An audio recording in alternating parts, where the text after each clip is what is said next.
Done. Good afternoon, everyone. I hope you all are there.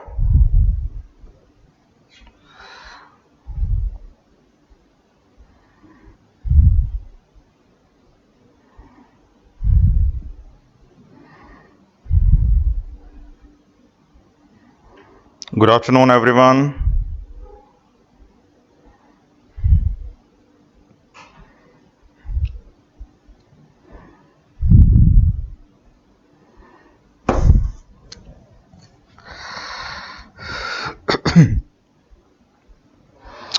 Okay, good afternoon, Rajat, Bansal, Khushi, Pingal, Saurabh, Puneet, Ritu, WI, Nayan, Suryansh, MS, good afternoon, Pragati, good afternoon, Thakur, good afternoon,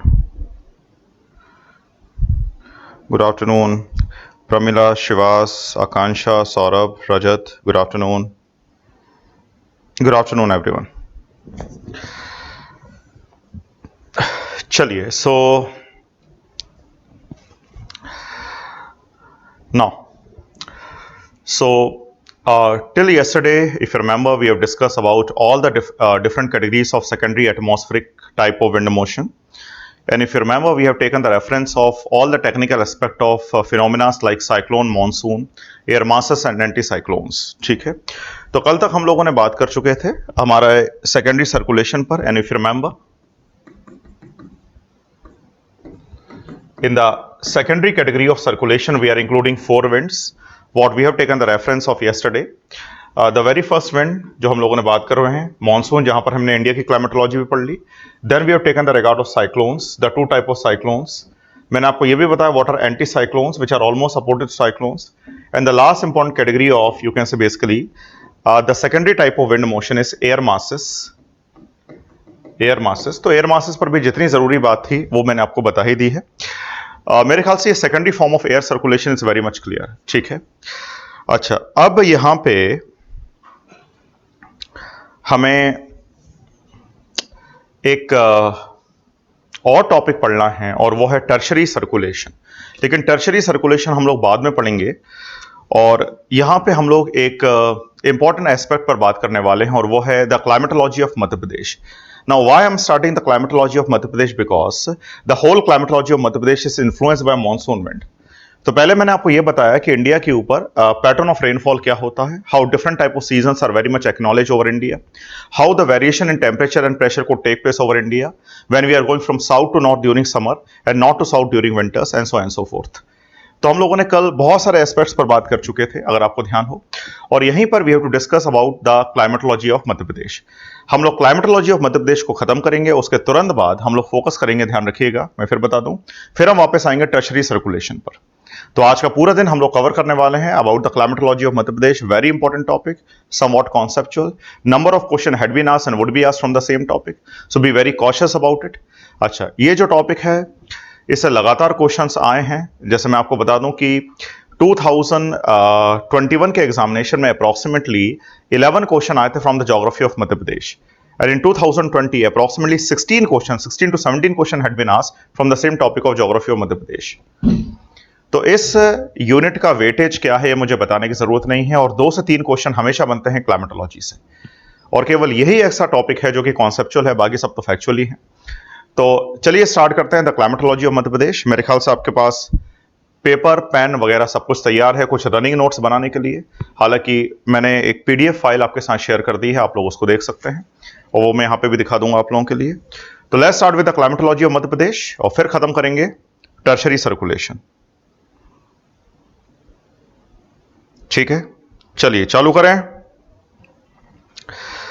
अच्छा, एक दो चीजों पर मुझे बात करना था बच्चों में.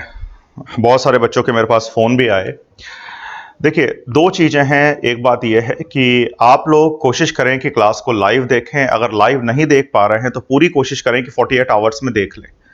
48 आवर्स बहुत होता है वर्किंग के लिए भी, इसलिए हम लोगों ने रखा था कि 2 दिन का टाइम का एक स्पैन रखते हैं हम लोग, ताकि आप लोग उस क्लास को देख लें। अगर आप ऑफलाइन भी क्लास करते हो तो ऑफलाइन के तुरंत बाद तो ऑफकोर्स आप क्लास नहीं देख सकते हो ना, तो यहां पर आपके पास एक लिवरेज है कि 48 आवर्स तक आप उसको देख सकते हैं।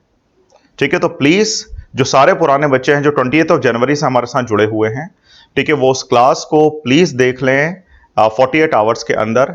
अभी तो इशू ये आ रहा है कि 27 और 28 की क्लास शायद आपको नहीं मिल रही है, तो अभी वो आपको प्रोवाइड करवा देते हैं फिलहाल 1-2 दिनों के लिए। लेकिन आइंदा से जो बच्चे पहले से हमारे साथ जुड़े हुए हैं उनको क्लास एसेंशियली देखना है, लाइव क्लास। अगर लाइव क्लास आप नहीं देख पा रहे हैं तो of course within 48 hours you to see the class, one thing. जो बच्चे लगातार नए एनरोल हो रहे हैं, नए जुड़ रहे हैं, उनको क्लास की रिकॉर्डिंग अवेलेबल हो जाएगी, it's not a big deal at all. ठीक है, तो उनको तो क्लास मिल जाएगी, आप उसमें परेशान मत हो। क्लियर हुआ? पर 48 आवर्स बहुत होते हैं, 2 दिन का टाइम है आपके पास, सारे काम छोड़ो, क्लास को पहले देखो। ठीक है, जो भी वर्किंग प्रोफेशनल वगैरह हैं वो भी क्लास को देखने की कोशिश करें, तभी हमने 48 आवर्स का एक स्लॉट रखा हुआ है। ठीक हुआ? चलिए, तो let's move and let's start with the climatology of Madhya Pradesh.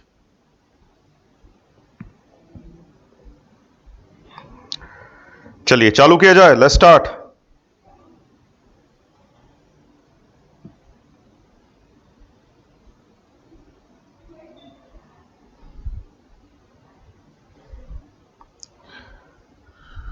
Let's start, चालू किया जाए बच्चों।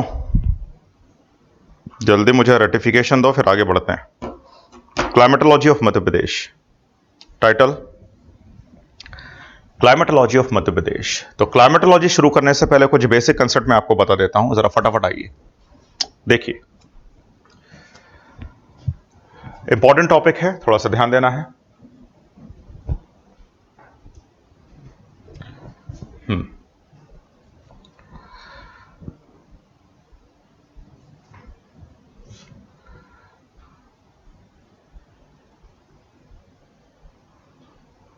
चलो, थोड़ा इसका जूमिंग का देखना पड़ेगा।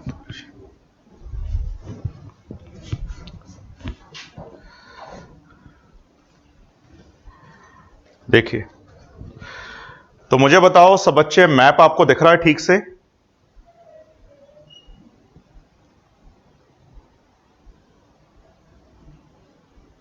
मैप दिख रहा है? एक मिनट, ये तो अंदर तो आ जाए।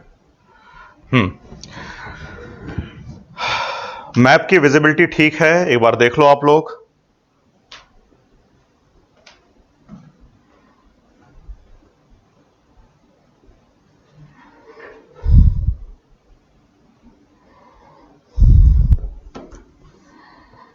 ठीक है, सबको दिख रहा है?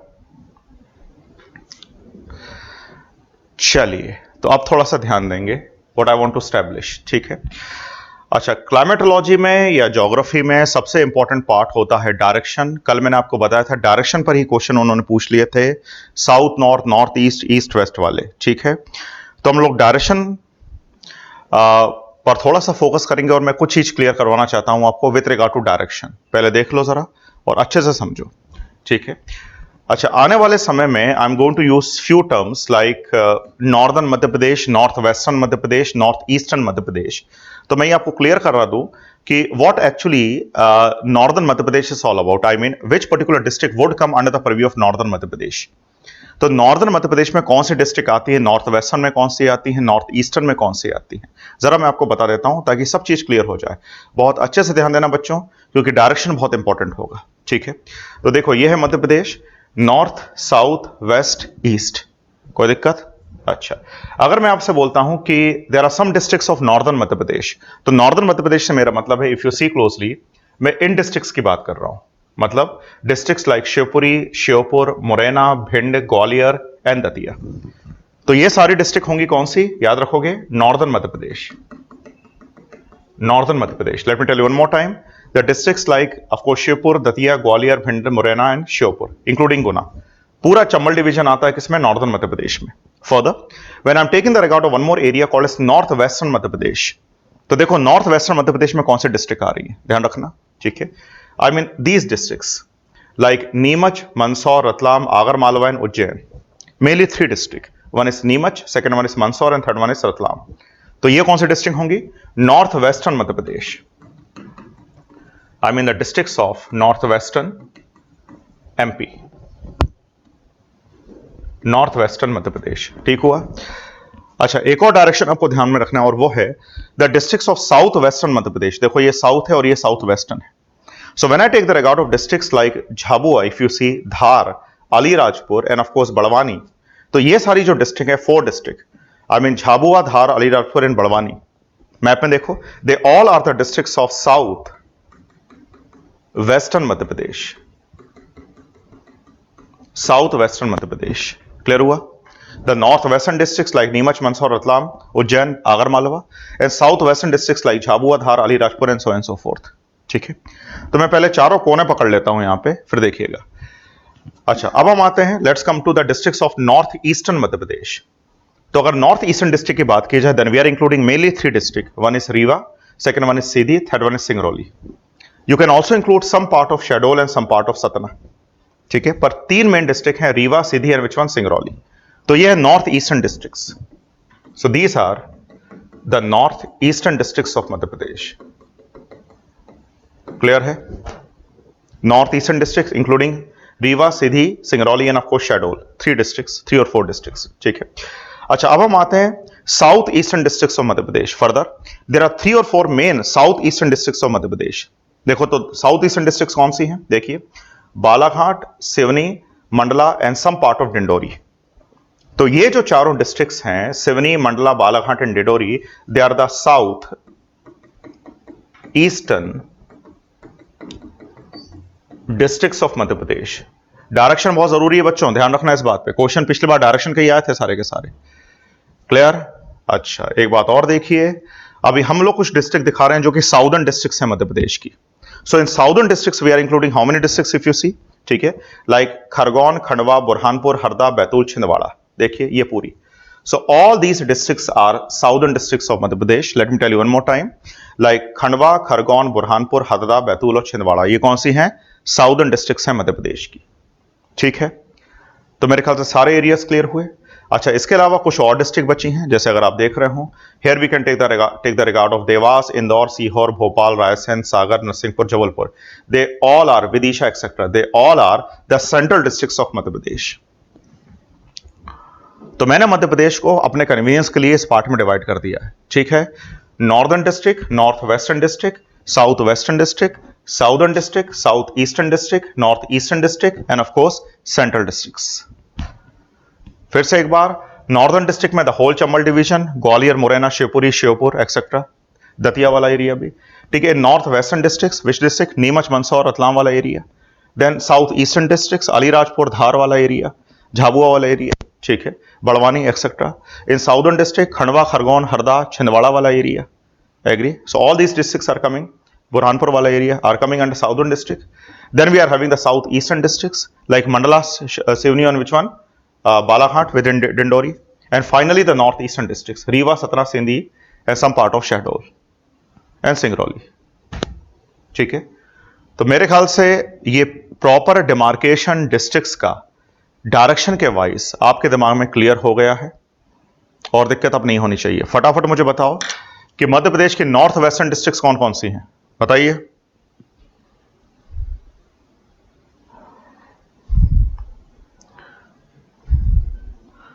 नॉर्थ वेस्टर्न डिस्ट्रिक्ट्स कौन कौन सी हैं?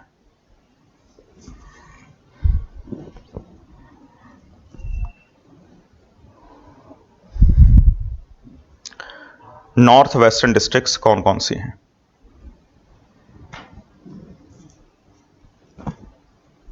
फटाफट। नॉर्थ वेस्टर्न,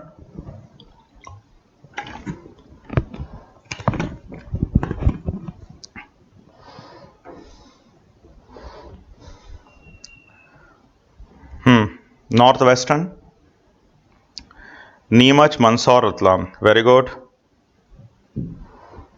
नीमच, मंदसौर, रतलाम, आगर मालवा वाला। गुड गुड, पेपर हाथ में ना साथ में सब लोगों के? चलो वेरी गुड। अच्छा, अब आ जाओ south eastern districts of Madhya प्रदेश। सोच के बोलना, south eastern districts of Madhya Pradesh, south eastern districts,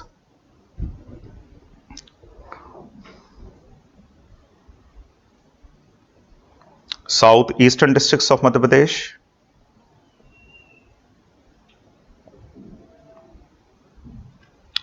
south eastern. दिमाग में पहले डिस्ट्रिक्ट्स क्लियर कर लो आप लोग।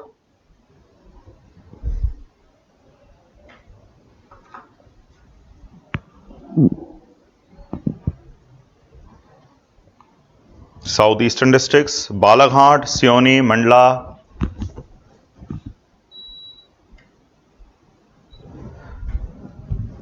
Very good, Balaghat, Mandla, Seoni, Dindori, very good. चलिए अब आ जाइए south western districts of Madhya Pradesh, south western districts, south western districts,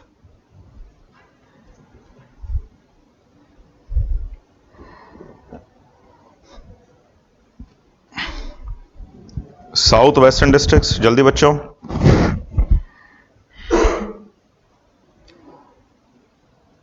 south western,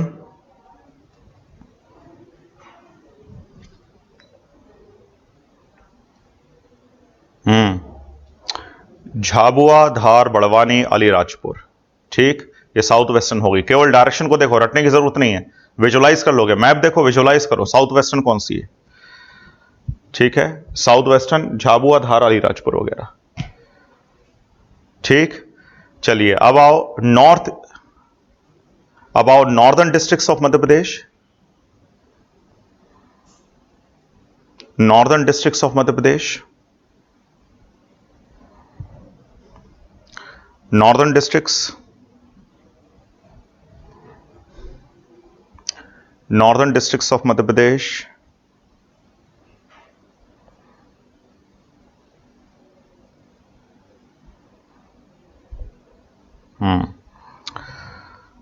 वही पूरा Chambal division, Gwalior, Shivpuri, Datia, Sheopur, Morena, Bhind, they all are northern districts of Madhya Pradesh. बढ़िया, द होल चंबल डिवीजन। चलो वेरी गुड। चलो मेरे ख्याल से दिमाग में बैठ गया है। और finally last, southern districts of Madhya Pradesh, southern districts of Madhya Pradesh finally खत्म करेंगे।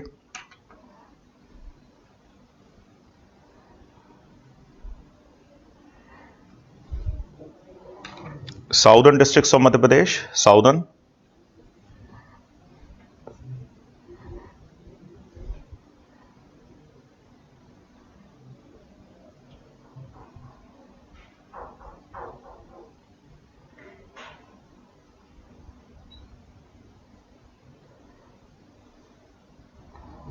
साउदर्न डिस्ट्रिक्ट्स, खंडवा, खरगोन, हरदा, छिंदवाड़ा, बैतूल, ठीक, बुरहानपुर भी कह सकते हो।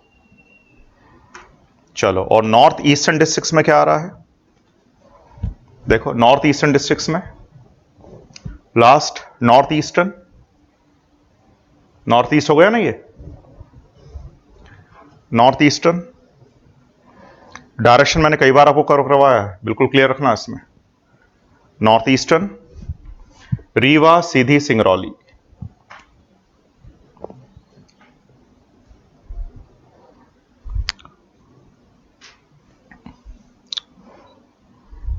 चलो डन। और बाकी बचा अभी फिलहाल के लिए मान लो कि वो सेंट्रल हो गया, जो इन सब के बीच में वो सेंट्रल डिस्ट्रिक्ट्स हो गई। ठीक है, तो एक प्रॉपर डिमार्केशन हो गया, क्लियर। चलिए now I am coming to the climatology of Madhya Pradesh. ध्यान रखना, बहुत इंपॉर्टेंट टॉपिक है। चलो पेन कॉपी तैयार, और कुछ पॉइंट्स मैं बताता रहूंगा, हालांकि समझाता भी रहूंगा साथ में, और देखते चलेंगे हम लोग। चलिए लेट्स मूव। देखो, now we know very well that the tropic of cancer able to divide the Madhya Pradesh into two part। जैसे मैंने ये इमेजिनरी लाइन बता दी है tropic of cancer, here we are showing tropic of cancer. अभी आपकी और mapping होगी एमपी की, तो और क्लियर हो जाएगा ये, पर अभी फिलहाल के लिए देख लो। So all the areas which are to the north of tropic of cancer, they are coming under the purview of sub tropical area. मतलब ट्रॉपिक ऑफ कैंसर के नॉर्थ में कौन से एरियाज हैं, सारे डिस्ट्रिक्ट कौन सी हैं, सब ट्रॉपिकल हैं। और इसके साउथ में जो डिस्ट्रिक्ट्स हैं वो ऑफकोर्स क्या हैं, ट्रॉपिकल है, ठीक है। तो अगर मैं एमपी की क्लाइमेटोलॉजी की बात करता हूं तो एमपी का जो क्लाइमेट है वो तो ट्रॉपिकल है या सब ट्रॉपिकल है। हाँ, कुछ कुछ जगह पर टेम्परेट क्लाइमेट के फीचर्स मिलते हैं, एट्रीब्यूट्स मिलते हैं, पर कुछ कुछ जगह पर अगर कभी भी क्वेश्चन आता है then the climatology of Madhya Pradesh would be tropical और सब ट्रॉपिकल। ध्यान रखना आप लोग, there are some attributes of temperate climate but only some in some areas, हालांकि वो भी नहीं है, आप ट्रॉपिकल और सब ट्रॉपिकल मान सकते हो, ठीक है। अच्छा, मध्य प्रदेश की क्लाइमेटोलॉजी कई चीजों से इफेक्ट होती है। One is incoming solar radiation, the angle of incoming radiation, mountains, plateaus, proximity with the water bodies like Arabian Sea, Bay of Bengal, vegetation. तो बहुत सारे फैक्टर्स है जो क्लाइमेटोलॉजी को इन्फ्लुएंस करते हैं। जैसे रेडिएशन का एंगल क्या है, ठीक है, मार्च के बाद सोलर रेडिएशन नॉर्दर्न हेमिस्फीयर में वर्टिकल है, during summer, during winter temperature कितना है, mountain, plateau etcetera, vegetation, proximity with the water bodies. कुछ एरियाज ऐसे हैं डिस्ट्रिक्ट जो वाटर बॉडीज के पास है, कुछ थोड़े से दूर हैं। तो बहुत सारे फैक्टर्स इन्फ्लुएंस करते हैं, हम लोग एक एक करके देखेंगे। लेकिन अगर हमें किसी भी एरिया की क्लाइमेटोलॉजी को पढ़ना है तो हमें ये जो टॉपिक है, सुनिए, वो 5 क्राइटेरियाज के बेस पर पढ़ना पड़ेगा, ठीक है। I mean 5 important fundamental basis हैं, क्राइटेरिया है जिसके आधार पर या जिसके थ्रू हम लोग पढ़ सकते हैं the climatology of Madhya Pradesh. The very first criteria would be nothing but temperature,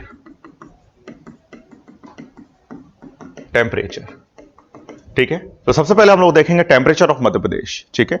the second important criteria would B variability of temperature, variability. अब ये वेरिएबिलिटी क्या है मैं आगे बताता हूं, ठीक है। The third criteria would be rainfall in Madhya Pradesh, ठीक है। The fourth criteria would be the variability in rainfall, ठीक है, ये चौथा क्राइटेरिया हो गया। And the fifth criteria would be the impact of monsoon winds, and of course our main monsoon wind is nothing but which wind, south west monsoon, ठीक है। तो इन 5 एट्रीब्यूट्स को, वेरिएबल्स को, क्राइटेरियाज को ध्यान में रखकर हम पूरी मध्य प्रदेश की क्लाइमेटोलॉजी पढ़ेंगे। अगर ये 5 क्राइटेरियाज कवर हो गए तो क्लाइमेटोलॉजी कवर हो गई। मेरे ख्याल से समझ गए क्लाइमेट मध्य प्रदेश का क्या है, ट्रॉपिकल है या तो सब ट्रॉपिकल है, ठीक हुआ। चलिए, तो अब हमारा पहला क्राइटेरिया होगा टेम्परेचर।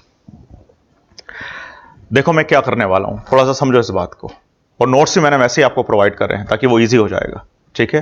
देखो जरा फोकस करिएगा। मान लो यहां पर I am showing solar radiation, sorry our earth, and this is equator, we know very well. तो हमें यह पता है कि after March the solar radiation remains vertical in northern hemisphere, after September the radiation remain vertical in southern hemisphere. तो हम लोग करने क्या वाले हैं, देखिए कि हम लोग अलग अलग मंथ्स में मध्य प्रदेश के ऊपर टेम्परेचर को डिमार्केट करने वाले हैं, पढ़ने वाले हैं।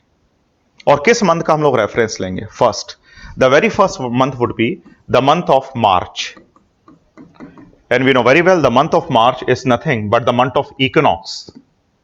याद है इक्विनॉक्स, ठीक है, द स्प्रिंग इक्विनॉक्स।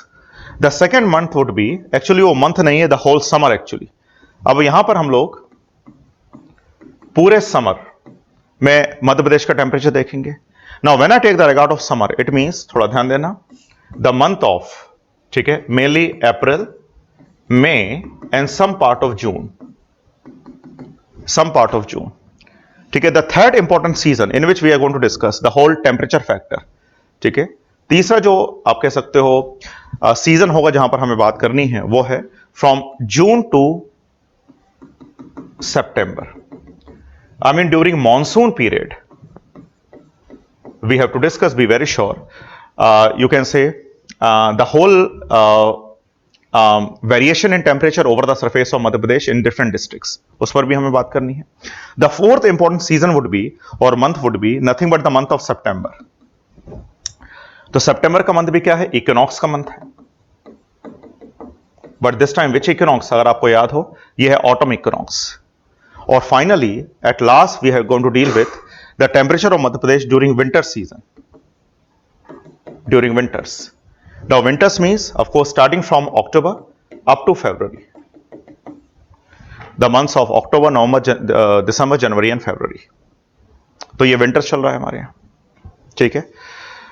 मेरे ख्याल से आप लोग समझ गए कि यदि हमें मध्य प्रदेश की क्लाइमेटोलॉजी पढ़ने हैं तो उसके लिए हमें सबसे पहले फैक्टर्स को उठाना पड़ेगा। सबसे पहला फैक्टर है हमारा टेम्परेचर, और हमें मध्य प्रदेश का टेम्परेचर जो पढ़ना पड़ेगा वो अलग अलग सीजन में पढ़ना पड़ेगा।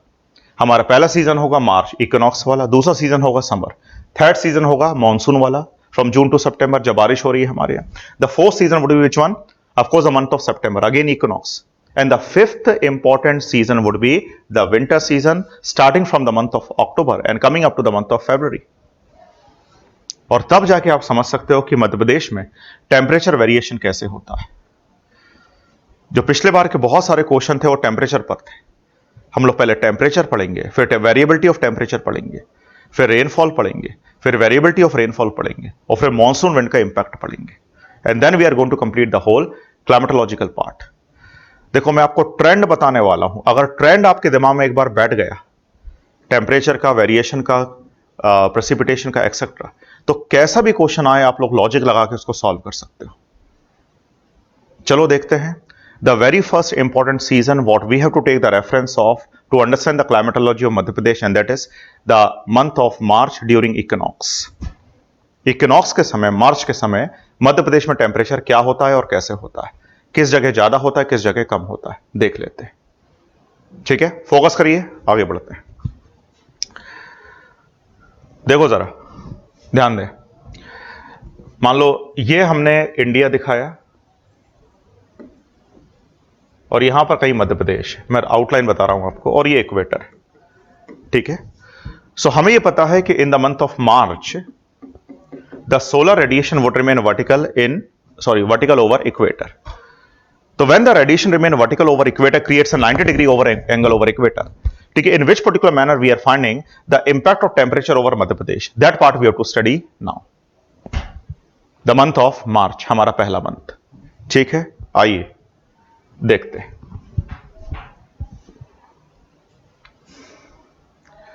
अब एक आउटलाइन मैप है हमारे पास, इसके बेस पर हम पूरी स्टडी करेंगे, और मुझे उम्मीद है आप लोग समझ गए हो कि कहां पर कौन से डिस्ट्रिक्ट है, साउथ ईस्टर्न क्या है, साउथ वेस्टर्न क्या है, एक्सेट्रा।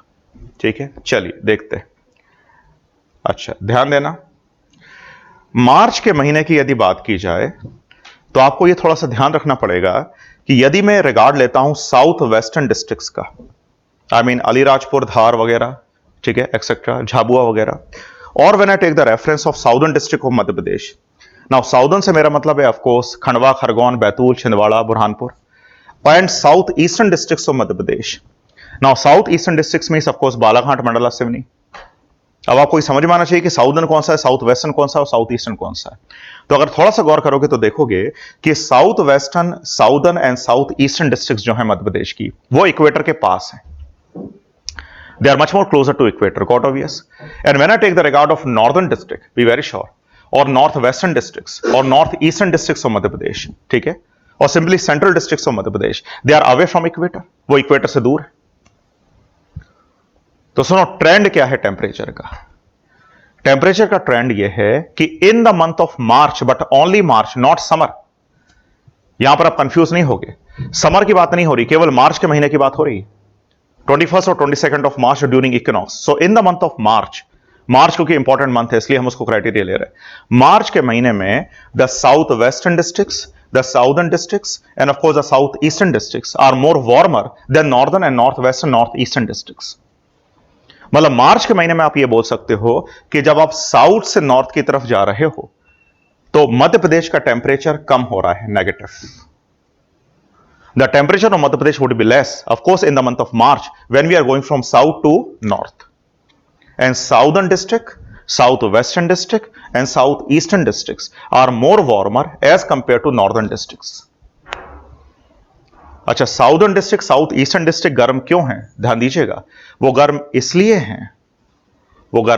हैं क्योंकि वो इक्वेटर के पास है, और मार्च के समय इक्वेटर के ऊपर रेडिएशन क्या है, उसका एंगल ज्यादा है।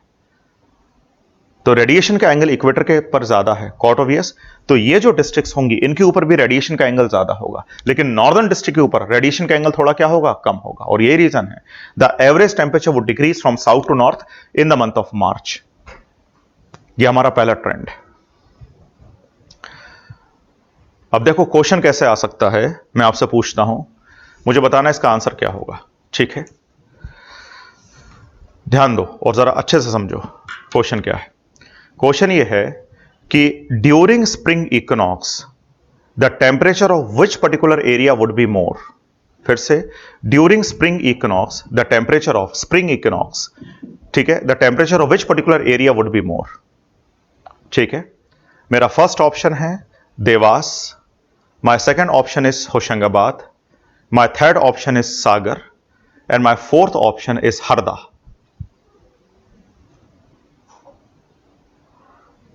क्या लग रहा है?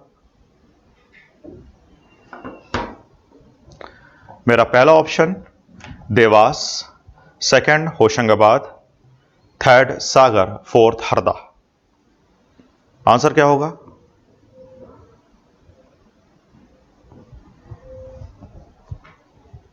क्या लग रहा है बच्चों, आंसर क्या होना चाहिए? लॉजिक लगा लोगे?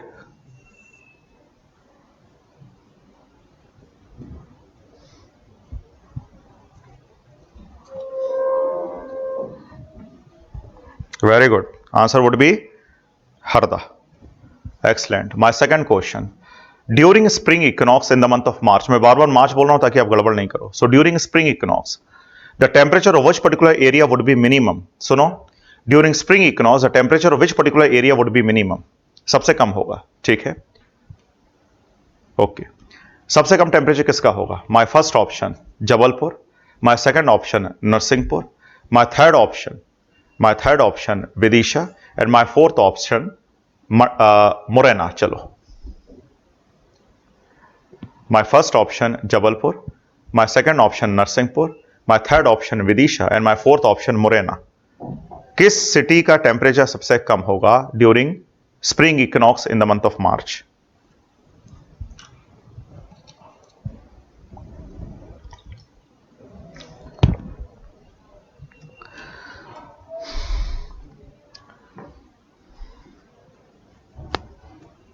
Very good, Morena. Excellent, Morena. तो मेरे ख्याल से हमारा पहला मंथ क्लियर है, the month of March. And now I am coming to summer season. समझ गए ना लॉजिक कैसे लगाना है आप लोगों को? क्लियर? आगे बढ़ते हैं। चलो अब हम आते हैं समर सीजन पर। देखिए,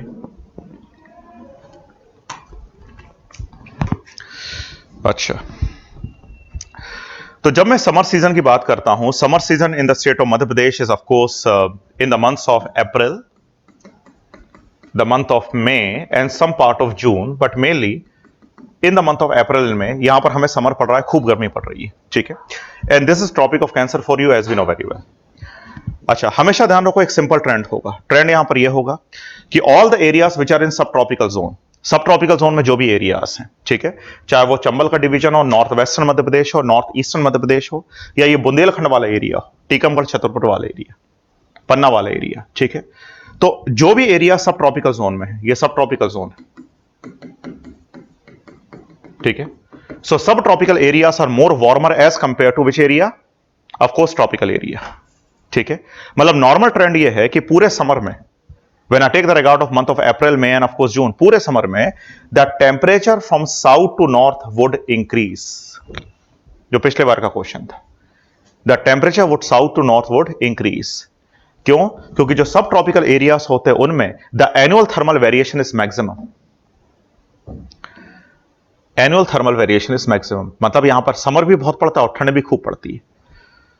तो चंबल वाला एरिया, नॉर्थ वेस्टर्न मध्य प्रदेश एक्सेट्रा, ये ज्यादा गर्म हो गए as compare to southern Madhya Pradesh. देखो, अब एक बात हमेशा ध्यान रखना, यहां पर पूरे समर मंथ्स की बात हो रही है। ये हो सकता है कि ट्रॉपिक ऑफ कैंसर के पास कुछ एरियाज हैं, जैसे भोपाल है, विदिशा है, होशंगाबाद वाला एरिया है, वहां पर वो जो नौ तपा वाला टाइम होता है, मई का टाइम होता है, वहां पर बहुत गर्मी पड़ सकती है और टेम्परेचर ज्यादा हो सकता है। पर वो केवल 8-10 दिन की बात हो रही है। जब हम पूरे समर की बात करते हैं, starting from the month of March and coming up to the month of June, पूरे समर में The normal trend would be that northern Madhya Pradesh would be more warmer as compared to southern Madhya Pradesh. मतलब अगर आप south से north की तरफ जाओगे पूरे समर में तो टेम्परेचर मध्य प्रदेश का बढ़ेगा, लेकिन एक एक्सेप्शन है। अब सुनो, यहां पर बहुत सारे बच्चे कंफ्यूज करेंगे, आप लोग कंफ्यूज नहीं करोगे, थोड़ा ध्यान देंगे और समझना इस बात को। देखो, एक बहुत बड़ी स्कॉलर रही हैं प्रमिला कुमार, वो पहले बहुत बुक लिखा करती थी। तो मध्य प्रदेश की जियोमॉर्फोलॉजी पर और जियोलॉजी पर और क्लाइमेटोलॉजी पर जो पहला रिसर्च किया गया, एक्सपीडिशन किया गया, वो प्रमिला कुमार ने किया। She was the HOD of Sagar university, ठीक है, हरसिंगौर यूनिवर्सिटी मध्य प्रदेश। और उनकी बहुत अच्छी बुक आती थी पहले, साहित्य हिंदी ग्रंथ अकादमी की थी, और फिर उसके बाद उसमें कुछ चेंजेस भी हुए हैं। खैर, अभी भी एक नए पब्लिकेशन से तो आती है बुक, अब शायद वो नहीं लिखती है। इसके अलावा एक और इंपॉर्टेंट इंस्टीट्यूशन है, वो है रिसर्च गेट फाउंडेशन। तो research gate foundation also provide different type of view point और different type of you can say observation about the climate and about the geological structure of Madhya Pradesh. तो ये जो important दो sources है हमारे पास, जिस पर एक बहुत बड़ी क्लियर बात पता चलती है, जो आपको दिमाग में रखना है। प्रमिला कुमार ने और रिसर्च गेट फाउंडेशन ने क्लियर किया है, सुनिए, ध्यान देना, कि एक आइसोथर्म है, याद है आइसोथर्म, ठीक है, an imaginary line which is connecting the same temperature area. तो एक आइसोथर्म है और वो है 42.5 degree Celsius isotherm. So in the month of May, normally in the month of May, the whole month of May, this 42.5 degree Celsius isotherm, ध्यान रखना, it is covering the whole northern Madhya Pradesh, I mean the whole Chambal division, and it is also covering the southeastern districts of Madhya Pradesh. अच्छा, कहने का मतलब यह है कि मध्य प्रदेश के जो दो एरियाज हैं वो बहुत ज्यादा गर्म होते हैं समर्स में या मई में, आप कह सकते हो। पहला एरिया तो ऑफकोर्स कौन सा होगा, नॉर्दर्न मध्य प्रदेश होगा, वही ग्वालियर, शिवपुरी, मुरैना, भिंड वाला एरिया, गुना वाला एरिया, गुना थोड़ा और नीचे हो गया। लेकिन ये जो साउथ ईस्टर्न मध्य प्रदेश के डिस्ट्रिक्ट्स हैं, like Balaghat, like Mandla, and of course like which one, Seoni, ठीक है, ये भी बहुत गर्म होती है। और यहां पर भी टेम्परेचर ऑफ कोर्स 42.5 से ज्यादा होता है। अच्छा, मैं जो कहना चाहता हूं कि समर के समय दो ऐसे एरिया है मध्य प्रदेश में जो सबसे ज्यादा गर्म होते हैं, एक northern Madhya Pradesh and other one south eastern Madhya Pradesh. अब नॉर्दर्न मध्य प्रदेश तो हमें समझ में आ रहा है, just because of sub tropical location it is more warmer, but why the temperature in south eastern Madhya Pradesh is high? इसके पीछे कंसेप्ट ये है, सुनिए, कि जो साउथ ईस्टर्न मध्य प्रदेश के डिस्ट्रिक्ट हैं, बालाघाट वगैरह, मंडला वगैरह, ये बे ऑफ बंगाल के काफी पास है, और यही कारण होता है कि साल भर इनमें मॉइस्चर कंटेंट ज्यादा होता है एटमॉस्फेयर में। मतलब साउथ ईस्टर्न मध्य प्रदेश में जो डिस्ट्रिक्ट है वहां पर मॉइस्चर कंटेंट एयर में क्या होगा, ज्यादा होगा। क्यों? क्योंकि they are having some proximity with the water bodies called as Bay of Bengal. तो देखो, गर्मी तो पड़ रही है, मई जून की बात हो रही है, अप्रैल मई की बात हो रही है, वैसे गर्मी है, 40 डिग्री तो आराम से पहुंच रहा है हर जगह का टेम्परेचर, ठीक है। लेकिन ये एरिया ज्यादा गर्म इसलिए हो जा रहा है क्योंकि यहां पर एटमॉस्फेयर में वाटर वेपर कंटेंट ज्यादा है, और water vapour is nothing but a greenhouse gas, we know very well. Water vapour, ठीक है, basically absorb the incoming heat also and also absorb the long wave terrestrial radiation, अगर आपको याद हो। तो वाटर वेपर के ज्यादा percentage के कारण the south eastern districts of Madhya Pradesh are more warmer, ठीक। तो मैं जो आपको बताना चाह रहा हूं, यहां पर आप गड़बड़ कर सकते हैं बच्चे, कि नॉर्मल ट्रेंड तो यह होगा कि अगर आप साउथ से नॉर्थ की तरफ जाते हो, ठीक है, तो टेम्परेचर क्या होगा, मध्य प्रदेश का बढ़ेगा समर में। लेकिन एक एक्सेप्शन है, वो ये है कि साउथ ईस्टर्न डिस्ट्रिक्ट्स भी, ठीक है, काफी गर्म होती हैं, ठीक है, जैसे कि नॉर्दर्न डिस्ट्रिक्ट्स गर्म होती। क्लियर हुआ? So there are two areas of Madhya Pradesh which are very warmer during summer months from March April to June. अब यहां पर एक ट्रैप है कि अगर ये क्वेश्चन आ गया, सुनो, बाकी तो क्वेश्चन आप बना लोगे, अगर ये क्वेश्चन आ गया कि विच पर्टिकुलर डिस्ट्रिक्ट और area of Madhya Pradesh is more warmer during summer months, which particular, जैसे पिछली बार ग्वालियर का क्वेश्चन था ना, विच पर्टिकुलर डिस्ट्रिक्ट और area of Madhya Pradesh is more warmer during summer months. Summer month में सबसे गर्म एरिया कौन सा होता है? मैं चार ऑप्शन आपको दे रहा हूं। पहला होशंगाबाद, ठीक है, second Shivpuri, third one Balaghat, and fourth one Jabalpur. First Hoshangabad मतलब नर्मदापुरम, ठीक है, होशंगाबाद, सेकंड शिवपुरी, ठीक है, third Balaghat, and fourth one Jabalpur. क्या लगता है सबसे गर्म कौन होगा?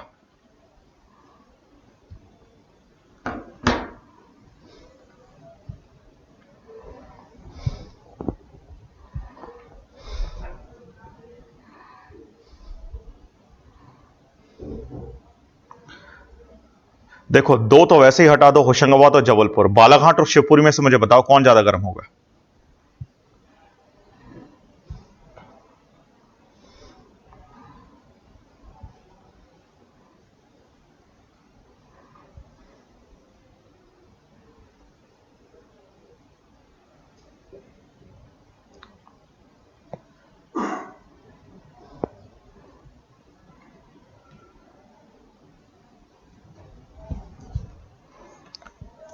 बालाघाट शिवपुरी में से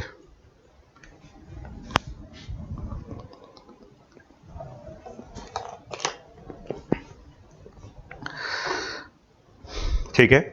देखो ज्यादा गर्म होगा शिवपुरी, और एक सिंपल लॉजिक आपको यह लगाना है कि शिवपुरी इज लोकेटेड इन सब ट्रॉपिकल एरिया। इन सब tropical area annual thermal variation is maximum. ठीक है, तो ज्यादा गर्म होगा शिवपुरी वाला एरिया। ठीक, हालांकि बालाघाट भी गर्म होगा, पर अगर दोनों में कंपैरिजन आए तो आपको सब ट्रॉपिकल को फेवर करना पड़ेगा, क्योंकि सब ट्रॉपिकल में आपको यह मानना पड़ेगा कि यहां पर थर्मल वेरिएशन मैक्सिमम है, समर भी खूब पड़ता है और ठंड भी खूब पड़ती है। ठीक हुआ? तो मेरे ख्याल से दो सीजन क्लियर हो गए और आपको समझ में आ गया कि आपको डील कैसे करना है क्वेश्चंस को। पिछले बार जो क्वेश्चंस आए थे मैं बता देता हूं आप लोगों को बाद में भी, पर फिर भी अब कल तो मैंने बात कर ली थी, तो एक बार और दिखा देता हूं मैं आपको। पर I hope 2 important months and 2 important seasons are clear, the month of March and the season of summer. ठीक है, and now I am coming to the month of September. ठीक है, तो देखो जरा ट्रेंड को यदि हम लोग बुलेट पॉइंट्स में लिखें तो हमारा पहला ट्रेंड है in the month of March. In the month of March temperature normally, ठीक है, व्हाट डिक्रीजेस, ध्यान रखना, decreases from south to north. ये ट्रेंड हुआ ना, in the month of March during equinox temperature normally decreases from south to north. I mean southern districts are more warmer as compare to northern district, क्योंकि वो equator के पास है। ठीक है, now second, during summer months, summer months अप्रैल मई जून वाले की बात हो रही है। अच्छा, समर मंथ्स में हमें यह समझ में आ रहा है कि normally the temperature would increase from south to north, although there is one exception. There are 2 areas of Madhya Pradesh which are more warmer. मध्य प्रदेश के 2 एरियाज हैं जो बहुत गर्म होंगे। एक, पहला नॉर्दर्न मध्य प्रदेश जो कि सब ट्रॉपिकल एरिया है, और दूसरा साउथ ईस्टर्न मध्य प्रदेश। और यहां पर एक आइसोथर्म इस पूरे एरिया को सराउंड कर रही है, वो है 42.5 डिग्री सेल्सियस आइसोथर्म। ठीक हुआ? ठीक, गेटिंग माय पॉइंट? तो यहां पे आप देखो, I hope the 2 seasons are clear and now I am coming to the month of September. So let's come to the month of September. Notes बना रहे हैं अपने, बनाते चलो, और बाकी आपके नोट्स में पीडीएफ में सब कुछ लिखा हुआ है, मैं पढ़वा भी दूंगा बाद में। सितंबर में आते हैं और देखते हैं क्या डिस्कवर कर सकते हैं हम लोग। ठीक है, अच्छा, अगर आपको याद हो कि सितंबर में again the solar radiation would remain vertical over equator, equinox का समय, इसलिए मैंने पहले सारे कंसेप्ट आपको क्लियर करवाए हैं। तो सितंबर में सोलर रेडिएशन इक्वेटर के ऊपर वर्टिकल होती है, और फिर वही बात, जो सारी डिस्ट्रिक्ट्स हैं साउथ वेस्टर्न मध्य प्रदेश की, साउदर्न मध्य प्रदेश की और साउथ ईस्टर्न मध्य प्रदेश की, they are more warmer as compare to northern district.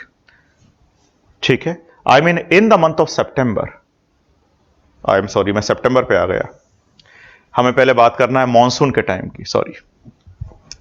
तो हम लोगों ने बात कर चुके हैं अभी तक मई जून तक की। Now we have to deal with monsoon season.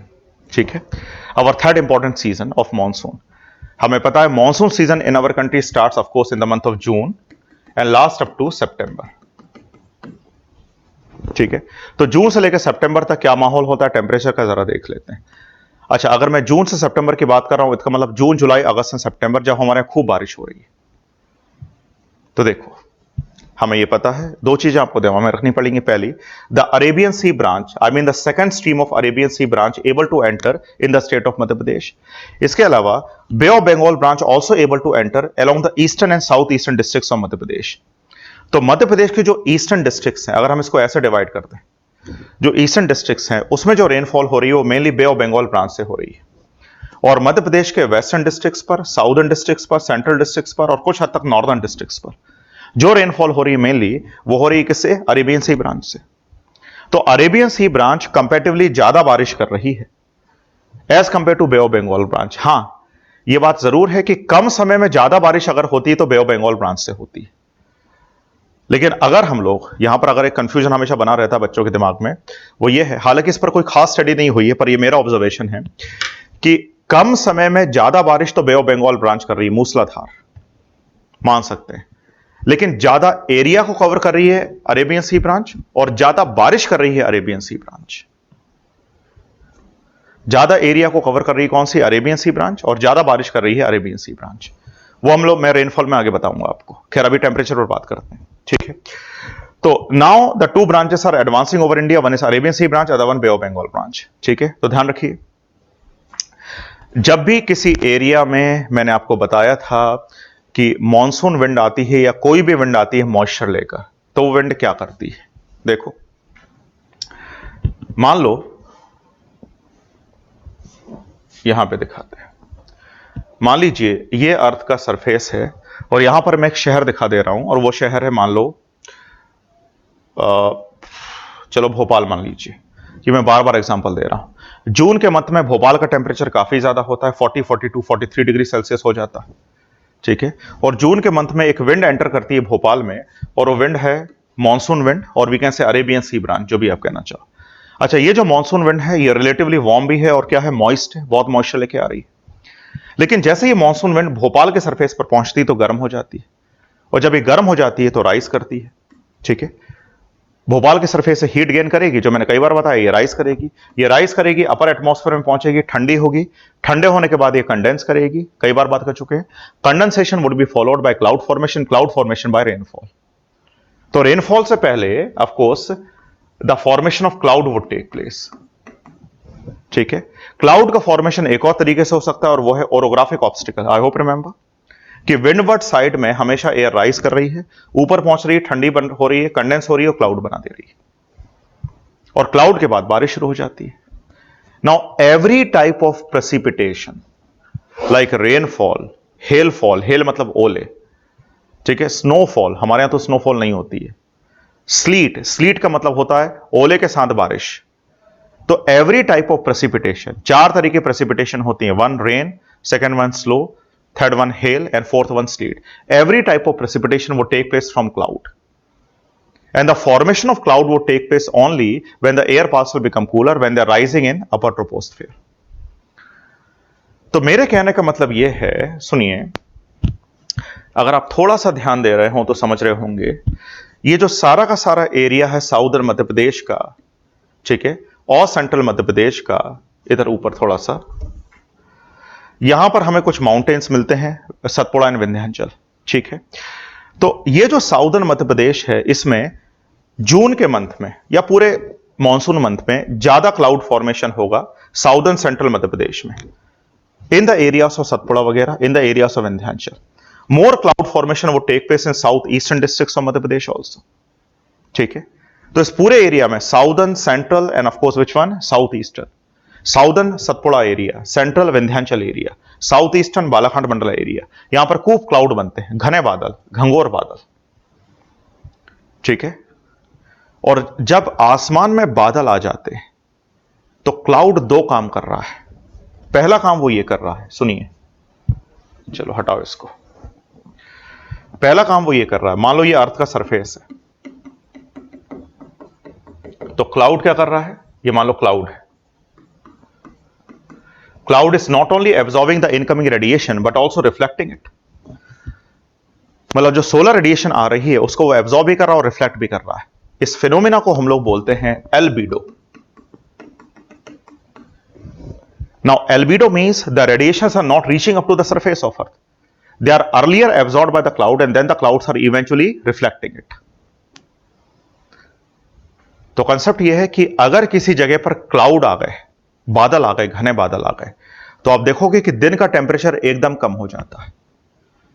और मध्य प्रदेश में भी जून के बाद, जून, जुलाई, अगस्त, सितंबर में आप देखोगे टेंपरेचर काफी कम रहता है, क्योंकि क्लाउड कवर है पूरा स्काई में, बादल आ गए और बादल रेडिएशन को एब्जॉर्ब करते हैं, रिफ्लेक्ट भी कर रहे हैं। तो मैं जो कहना चाह रहा हूं कि सेंट्रल मध्य प्रदेश में बिकॉज ऑफ विंध्याचल, ठीक है, साउदर्न मध्य प्रदेश में because of Satpura, and south eastern Madhya Pradesh again because of Maikal, Satpura etcetera, ठीक है, यहां पर ज्यादा क्लाउड कवर होता है, पर नॉर्दर्न मध्य प्रदेश में क्लाउड कवर नहीं होता, मतलब उतना ज्यादा क्लाउड कवर नहीं होता, बारिश भी कम होती है। मैंने आपको यह भी बताया था, अगर आपको याद हो, इफ यू रिमेंबर, ये विंध्याचल है, ठीक है, सो द थोड़ा सा और ऊपर ये विंध्याचल है मान लो, so these areas, I mean the whole Chambal division, Bundelkhand area etcetera, they all are located on the rain shadow part of, you can say, Vindhyachal. तो यहां पर बारिश कम हो रही, कम क्लाउड बन रहा है, ठीक है, क्लाउड कम बन रहे हैं, तो टेम्परेचर भी क्या हो रहा है, ज्यादा रह रहा है, कम नहीं रह पा रहा है, क्योंकि क्लाउड कवर कम है। इसलिए नॉर्मल जो ट्रेंड होगा मॉनसून के समय टेम्परेचर का, वो कुछ ऐसा होगा, सुनिए, ठीक है, कि normally the temperature would increase from south to north, and temperature in the southern districts, central districts and south eastern districts of Madhya Pradesh would be less as compare to northern district, ठीक है। तो अगर आप मॉनसून के समय, जून से सितंबर के समय साउथ से नॉर्थ की तरफ जाते हो, तो टेम्परेचर क्या होगा, ज्यादा होगा, और साउथ में टेम्परेचर कम होगा, मेनली साउदर्न डिस्ट्रिक्ट्स में और साउथ ईस्टर्न डिस्ट्रिक्ट्स में। क्लियर हुआ? मेरे ख्याल से आप कॉन्सेप्ट समझ गए। और अगर एक ऐसा क्वेश्चन आता है, केवल टेम्परेचर को लो, अभी रेनफॉल बाद में देखते हैं, अगर एक ऐसा क्वेश्चन आता है कि वो 4 एरियाज को डिमार्केट कर रहे हैं, वन इज टीकमगढ़, ठीक है, second one is Sagar, third one is Mandla, ठीक है, and fourth one is Betul. और यहां पर क्वेश्चन हुआ कि during monsoon period, monsoon months, ठीक है, area of which particular, I mean temperature of which particular area would be more, monsoon months के समय किस एरिया का टेम्परेचर ज्यादा होगा। टेम्परेचर पर बात करो, रेनफॉल छोड़ दो, किस एरिया का टेम्परेचर ज्यादा होगा, ठीक है, टीकमगढ़, सागर, मंडला एंड बैतूल। जवाब दो।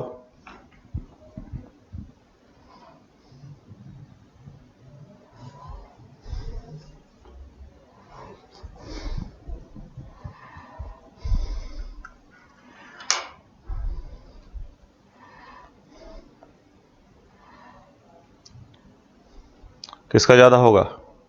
बस लॉजिक लगाना आप, बस एक बार position clear, logic clear, question कैसा भी आएगा आप उसको सॉल्व कर लोगे।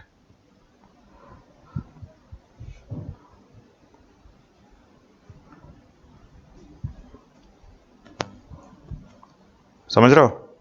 Answer would be Tikamgarh. तो मेरे ख्याल से 3 सीजन क्लियर हुए। पहला the month of March, second summer season, and third monsoon season. And now I am coming to the month of September, sorry, and after September winter season. इन 2 season में अब हमें टेम्परेचर देखना है, ठीक है। अच्छा, अभी यहां तक कोई डाउट है आप बच्चों, आपके दिमाग में डाउट हो तो, क्योंकि बहुत सारे जवाब आ गए तो मैं डाउट नहीं देख पाया। अगर कोई डाउट हो तो बताइए, फिर आगे बढ़ेंगे। हाँ, क्या बोल रहे हो Preeti? Clouds also absorb the earth heat reflected earth. हाँ, थोड़ा करते हैं, क्लाउड से भी काम करते हैं, पर क्लाउड मेनली क्या करते हैं, इनकमिंग सोलर रेडिएशन को एब्जॉर्ब करते हैं। अर्थ की भी करते हैं, पर जब सोलर रेडिएशन अर्थ पर ही नहीं पहुंचेगी तो अपने आप हीटिंग क्या हो जाएगी, कम हो जाएगी। क्लाउड पहले ही रोक ले रहा है उसको, वो फिर रिफ्लेक्ट कर दे रहा है। If the intensity of rainfall is more, then duration is less. Duration of what, dear? Duration किसका? ये थोड़ा क्लियर करो क्वेश्चन।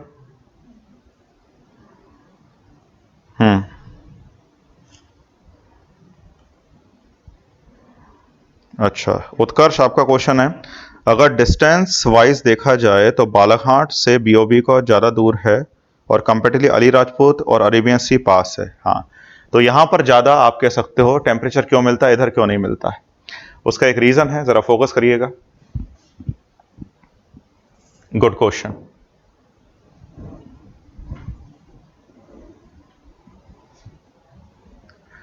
देखो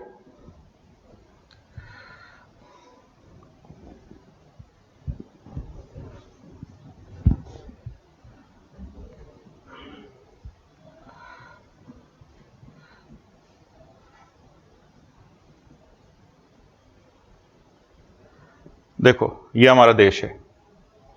अब इसमें थोड़ा सा लॉजिक समझना, मैं क्या समझाना चाह रहा हूं।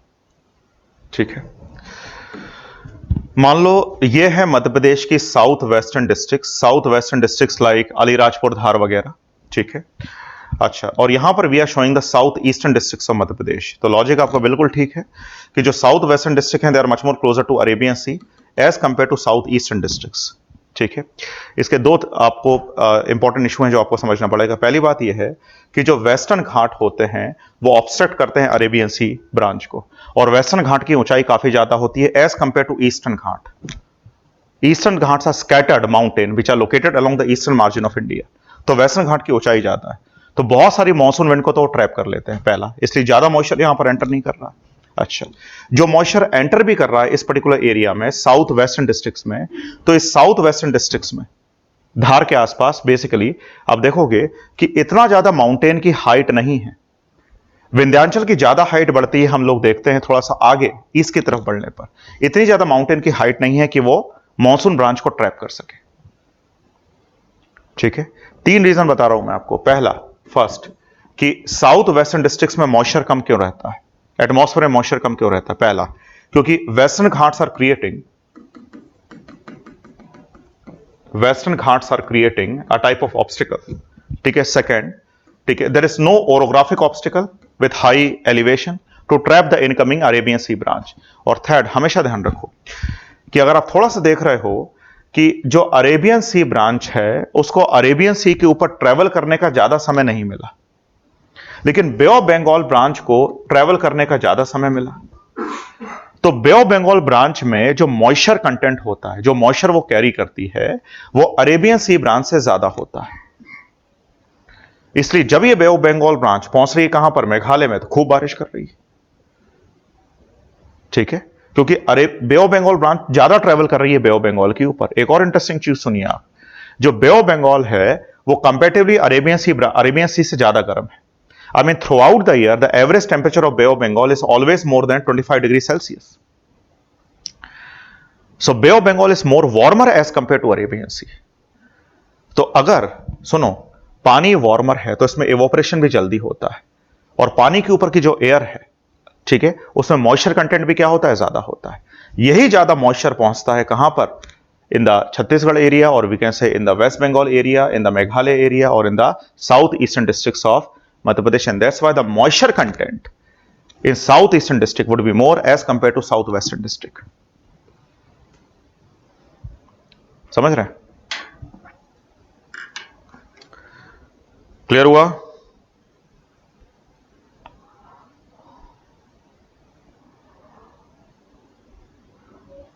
क्लियर है बच्चों?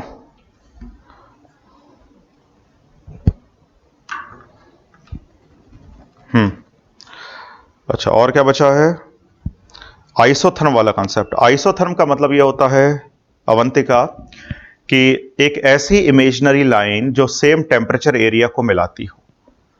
जैसे भोपाल, इंदौर और रतलाम में बराबर टेम्परेचर है 40 डिग्री, तो हम एक इमेजिनरी लाइन खींच देंगे भोपाल के ऊपर, एक गोला खींच देंगे, सर्कल खींच देंगे भोपाल इंदौर के ऊपर, और वो बताएगी कि यहां पर टेम्परेचर बराबर है। तो एक आइसोथर्म है जो कि नॉर्थ मध्य प्रदेश, जो कि नॉर्थ मध्य प्रदेश को कवर कर रही है, अगर आप देख रहे हो ये वाली आइसोथर्म, और यहां पर टेम्परेचर है 42.5 डिग्री सेल्सियस, और यही आइसोथर्म हमें मिल रही है साउथ ईस्टर्न डिस्ट्रिक्ट्स में। ठीक है, so I hope so the 3 important months are very much clear. Now we are coming to the month of September. Let's move see. अब हम सितंबर में आते हैं। ठीक है, अब देखिएगा कि talking about September, as we know very well that in the month of September again the solar radiation remain vertical over equator. Equator के ऊपर रेडिएशन वर्टिकल होंगी। तो जितने भी एरिया इक्वेटर के पास हैं, कौन से एरिया इक्वेटर के पास हैं? South western Madhya Pradesh, southern Madhya Pradesh, and of course south eastern Madhya Pradesh. यहां पर टेम्परेचर क्या होगा, ज्यादा होगा। सो ड्यूरिंग ऑटम इक्विनॉक्स, याद है autumn equinox, autumn equinox tendency क्या होगी, ठीक है, when we are going from south to north, the temperature, be very sure, the temperature of Madhya Pradesh would decrease sequentially. Southern Madhya Pradesh में, साउथ ईस्टर्न में और south western में सितंबर मंथ में, केवल सितंबर में, अभी ठंड शुरू नहीं हुई है, सितंबर मंथ में टेम्परेचर क्या होता है, ज्यादा होता है, टेम्परेचर ज्यादा होता है। क्लियर। और नॉर्दर्न मध्य प्रदेश में, ठीक है, टेम्परेचर कंपैरेटिवली कम होता है, क्योंकि the angle of radiation would be high in southern districts as compare to northern district. अब अकॉर्डिंगली अपना लॉजिक आप लगा लोगे कि कोई भी डिस्ट्रिक्ट का एग्जांपल आया तो आप लॉजिक लगा सकते हो। I hope you got my point. The fourth important season, and now we are coming to the fifth season, the last season, and that season would be nothing but the winter season.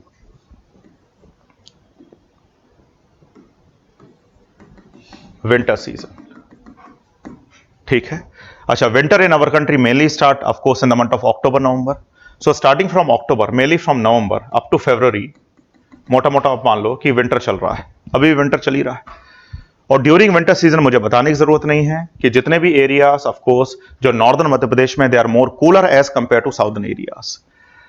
अच्छा, कुछ exception हो सकते हैं, जैसे विंध्याचल में कुछ जगह height ज्यादा है, सतपुड़ा की कुछ जगह हाइट ज्यादा है, पचमढ़ी वाला एरिया, तो वो तो हाइट के कारण वहां पर टेम्परेचर कम हो जाता है, क्योंकि हाइट के साथ टेम्परेचर कम होता है। अदरवाइज नॉर्मल टेंडेंसी ये है that northern Madhya Pradesh, which is nothing but sub tropical Madhya Pradesh, is more cooler as compare to southern Madhya Pradesh, as more cooler as compare to southern Madhya Pradesh.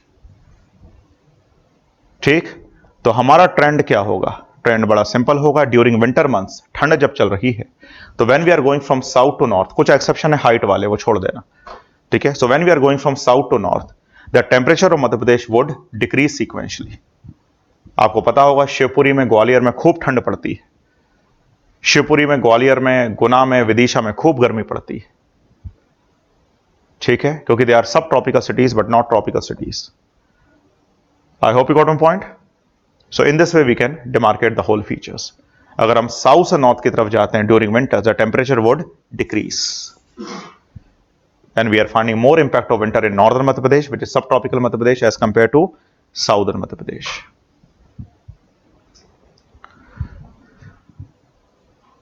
ठीक हुआ। तो मेरे ख्याल से कंसेप्ट आपका बिल्कुल क्लियर है दिमाग में। मैं पीडीएफ भी पढ़वा देता हूं आपको ताकि और क्लियर हो जाए। एक और कंसेप्ट है टेम्परेचर को लेकर, वो भी बड़ा सिंपल है, और वो है वेरिएबिलिटी। अच्छा, वेरिएबिलिटी का मतलब होता है वेरिएशन, टेम्परेचर का वेरिएशन समर्स में और विंटर्स में, ठीक है। जैसे अगर मैं वेरिएबिलिटी की बात करता हूं तो be very sure the variability of temperature would be high in northern Madhya Pradesh as compare to southern Madhya Pradesh. भाई एनुअल थर्मल वेरिएशन ज्यादा कहां पर होगा, सब ट्रॉपिकल में होगा। एक लॉजिक है, एक लॉजिक क्लियर तो सारे क्लियर। तो टेम्परेचर की जो वेरिएबिलिटी है, समर और विंटर्स में जो टेम्परेचर में वेरिएशन होता है, जैसे अगर मैं एग्जांपल दूं कि अभी ग्वालियर में टेम्परेचर जा रहा है, ठीक है, 7 to 8 degree Celsius Gwalior Shivpuri में, ठीक है, और समर में यही टेम्परेचर जाएगा 45-48 डिग्री सेल्सियस। तो देखो कितना वेरिएशन आ गया। लेकिन उतना वेरिएशन हमें देखने को नहीं मिलता इन साउदर्न मध्य प्रदेश और इन सेंट्रल मध्य प्रदेश।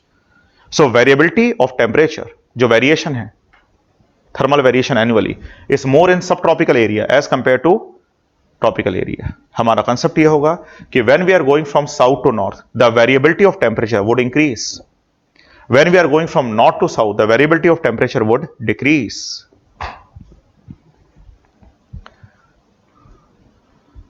सब ट्रॉपिकल एरिया है तो वहां पे थर्मल वेरिएशन ज्यादा होगा, ये मैं पहली क्लास से आपको बता रहा हूं। कंक्लूड करते हैं हर एक कंसेप्ट को, और चाहो तो अब मेरे साथ आप लोग रनिंग नोट्स बनाएंगे, और फिर मैं पिछले बार के क्वेश्चन जो पिछले बार आए हैं वो भी दिखा दूंगा। जो क्वेश्चन आ सकते हैं आप कोई भी डील कर सकते हो इसके बेस पर, ठीक है। हमारा पहला रनिंग नोट ये है, या पहला कंसेप्ट ये है, थोड़ा ध्यान दोगे कि सबसे पहले हम लोगों ने बात करी मंथ की, कौन से मंथ की, मार्च की, ठीक है। और मार्च में ट्रेंड क्या है कि when we are going from south to north, अब मैं डायरेक्शन दिखाऊंगा केवल, when we are going from south to north, the temperature of Madhya Pradesh would from south to north in the month of March, the temperature of Madhya Pradesh would decrease. Decrease दिखा रहे हैं, समझ जाना, ठीक है। और अगर आप नॉर्थ से साउथ जा रहे हो, टेम्परेचर वुड इंक्रीज। तो ऐसे दिखा सकते हैं, in the month of March when we are going from south to north, ये साउथ टू नॉर्थ है, temperature of Madhya Pradesh would decrease. And if we are going from north to south, temperature of Madhya Pradesh would increase. किस month में? March में। अच्छा, next our season is the season of summer, summer season, ठीक है। I mean the month of April, May and some part of June, ठीक है। तो of course during summer season when we are going from south to north, south to north, the temperature of Madhya Pradesh would increase summer में, and north to south the temperature of Madhya Pradesh would decrease. बस आप ध्यान रख लेना कि कौन सा district कहां पर है और किस डिस्ट्रिक्ट के बारे में वो क्वेश्चन पूछ रहा है, और या केवल ट्रेंड ही पूछ रहा है। ये पिछले बार वाला ट्रेंड यही था, ठीक है। चलिए थर्ड, अच्छा थर्ड हमारा सीजन है कौन सा? The monsoon season, monsoon season, ठीक है। Monsoon season start in the month of June and last up to of course what? September. ये हमें पता है, जून जुलाई अगस्त सितंबर, ठीक है। तो when we are going from south to north during monsoon season, south to north, the temperature of Madhya Pradesh would increase. Monsoon, southern Madhya Pradesh क्या है? ज्यादा ठंडा है मॉनसून के समय। नॉर्दर्न मध्य प्रदेश क्या है? ज्यादा गर्म है, क्योंकि वहां पे बादल बादल नहीं है, बारिश ज्यादा नहीं हो रही है, ठीक है। And when we are going from north to south, temperature of Madhya Pradesh would decrease. Trend clear हुआ? तीसरा ट्रेंड। चौथा ट्रेंड, ठीक है, fourth. Now I am taking the regard of the month of September, केवल सितंबर का मंथ, वो इक्विनॉक्स वाला। So in the month of September when we are going from south to north, ये सितंबर की बात हो रही है, ध्यान रखोगे, south to north, temperature of Madhya Pradesh would, temperature of Madhya Pradesh would decrease. क्यों? क्योंकि सितंबर में southern Madhya Pradesh, south eastern, south western जो इक्वेटर के पास है वो ज्यादा गर्म होंगे, और सी के पास भी है तो भी वो ज्यादा गर्म होंगे, रेडिएशन ज्यादा है। और north to south temperature would increase, ठीक हुआ, the month of September. And now we are coming to the last month, यहां पर हम दिखा रहे हैं फिफ्थ है, and our last month is nothing but winter months या विंटर सीजन, ठीक है। और मुझे बताने की जरूरत नहीं है कि विंटर्स में when we are going from south to north, the temperature of Madhya Pradesh would decrease, ठीक है। नॉर्दर्न मध्य प्रदेश में ठंड ज्यादा पड़ती है, टेम्परेचर कम होता है। साउथ से नॉर्थ जाओगे तो टेम्परेचर कम होगा, नॉर्थ से साउथ जाओगे तो टेम्परेचर क्या करेगा? बढ़ेगा, ठीक है। लास्ट इंपॉर्टेंट कंसेप्ट है और वो है वेरिएबिलिटी। वेरिएबिलिटी, वेरिएबिलिटी मतलब वेरिएशन इन टेम्परेचर। तो देखो जरा, वेरिएबिलिटी की बात की जाए तो अगर आप साउथ से नॉर्थ जा रहे हो, वेरिएबिलिटी ज्यादा चेंजेस टेम्परेचर में, तो वेरिएबिलिटी साउथ से नॉर्थ की तरफ मध्य प्रदेश में वेरिएबिलिटी बढ़ेगी। नॉर्थ से साउथ जाओगे तो वेरिएबिलिटी कम होगी। अब कोई भी डिस्ट्रिक्ट का अगर वो क्वेश्चन पूछ लें तो इन 6 फ्लो चार्ट से आप उसको बता सकते हो। मेरे ख्याल से आप लोग समझ गए हो मैं क्या कहना चाहता हूं। ये सारा का सारा फ्लो चार्ट बनाओ मेरे साथ फटाफट और मुझको भेजिए, मैं देखता हूं।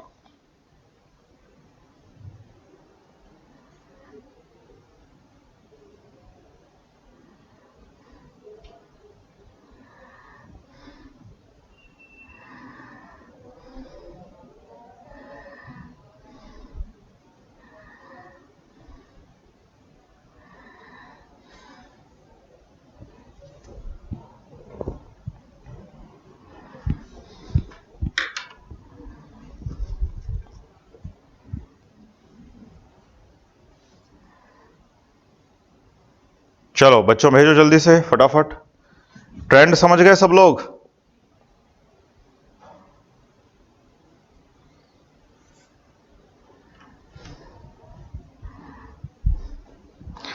अच्छा, वेरिएबिलिटी का मतलब होता है थर्मल वेरिएशन। समर में कितना टेम्परेचर बढ़ा और विंटर में कितना कम हुआ, तो ये जो वेरिएशन होता है, ठीक है, उसे बोलते हैं वेरिएबिलिटी। तो वेरिएबिलिटी नॉर्दर्न मध्य प्रदेश में ज्यादा होती है, साउदर्न में कम होती है। यहां पर थर्मल चेंजेस ज्यादा होते हैं। विंटर में टेम्परेचर बहुत कम हो जाता है, समर में बहुत बढ़ जाता है। पंकज, उसे वेरिएबिलिटी बोलते हैं।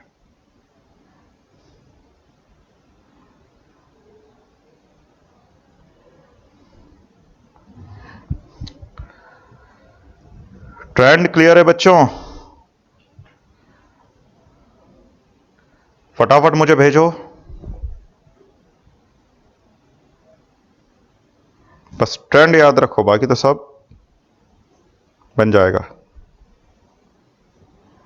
और ये याद रखना कौन सी डिस्ट्रिक्ट कहां पर है, कौन सी साउथ में है, कौन सी नॉर्थ में है, कौन सी नॉर्थ ईस्ट में है, नॉर्थ वेस्ट में है, कहां पर है।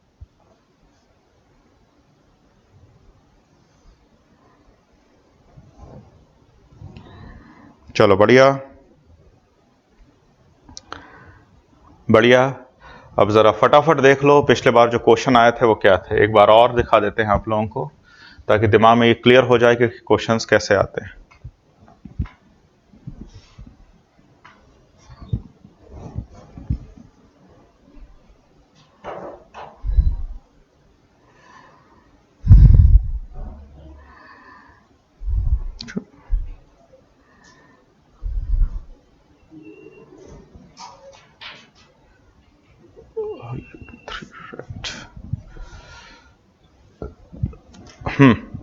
ओके,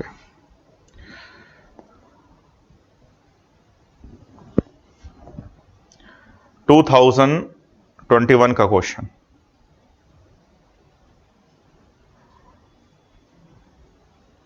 हालांकि कल मैंने दिखा दिया आप लोगों को, पर फिर भी देख लो, ठीक है। Which of the following statement is not correct. अच्छा क्वेश्चन था उस समय के लिए, अब तो खैर बन जाएगा। क्वेश्चन आ जाता है, उसके बाद जब टैली करते हैं तो सारे क्वेश्चन आसान लगते हैं, ठीक है। जब पेपर में देखते हो तो क्वेश्चन दिक्कत आएगी, क्वेश्चन देख समझने में। देखिए, तो जो पहला हमारा स्टेटमेंट है, climate of Madhya Pradesh is influenced by tropic of cancer that passes in the middle of state. ये सही है। Gwalior is an example of sub tropical climate with hot summer. समझ गए, क्योंकि सब ट्रॉपिकल है, तो देखो सब ट्रॉपिकल यूज किया है। Third, Madhya Pradesh receive rainfall from Arabian C branch and bay of Bengal branch, इसमें भी कोई दिक्कत आना चाहिए। और फोर्थ ऑप्शन आपका गलत होगा, वो हम लोग बात कर चुके हैं। 80 बल्कि 90% तक रेनफॉल इंडिया में जो हो, मध्य प्रदेश में जो हो रही है, वो साउथ वेस्ट मानसून से तो हो रही है, ठीक है। थोड़ा सा लॉजिक लगाओगे और यहां पे सब चीज हो जाएगी। अब आते हैं 2019 पर।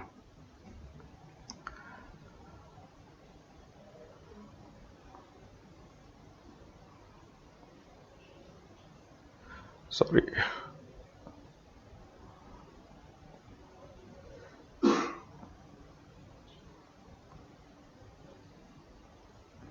टू 2020 पर।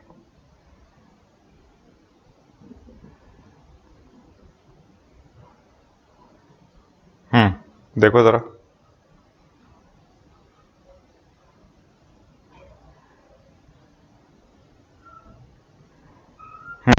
देखिए 21 क्वेश्चन, 21 वही वेरिएबिलिटी वाला क्वेश्चन था, बना लोगे आराम से।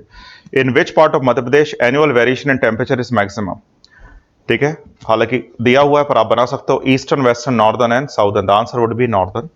और एक और क्वेश्चन आया था 2020 के एग्जामिनेशन में, average temperature increases in summer. Summer की पूछा है ये, तो अगली बार वो विंटर पूछ सकते हैं, ध्यान रखना। मानसून पूछ सकते हैं, समर पूछ चुके हैं। Summer in Madhya Pradesh from north to south, east to west, west to east, from south to north. The answer would be south to north. ठीक हुआ बच्चों, टेम्परेचर समझ में आया, उसकी वेरिएबिलिटी समझ में आई, तो ये क्लाइमेटोलॉजी का एक पार्ट था, ठीक। अच्छा, एक और चीज,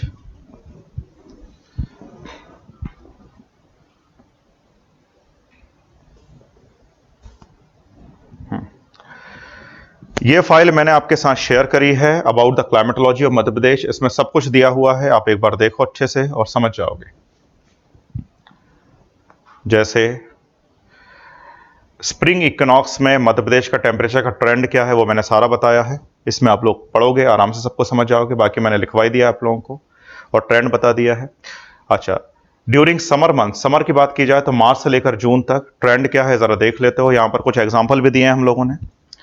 जैसे जो समर में एवरेज टेम्परेचर होता है, वो देखो आप, खंडवा का है 31 डिग्री समर में, सतना का है 33 डिग्री, नीमच का है 32 डिग्री, ठीक है, और ग्वालियर का है 36 डिग्री।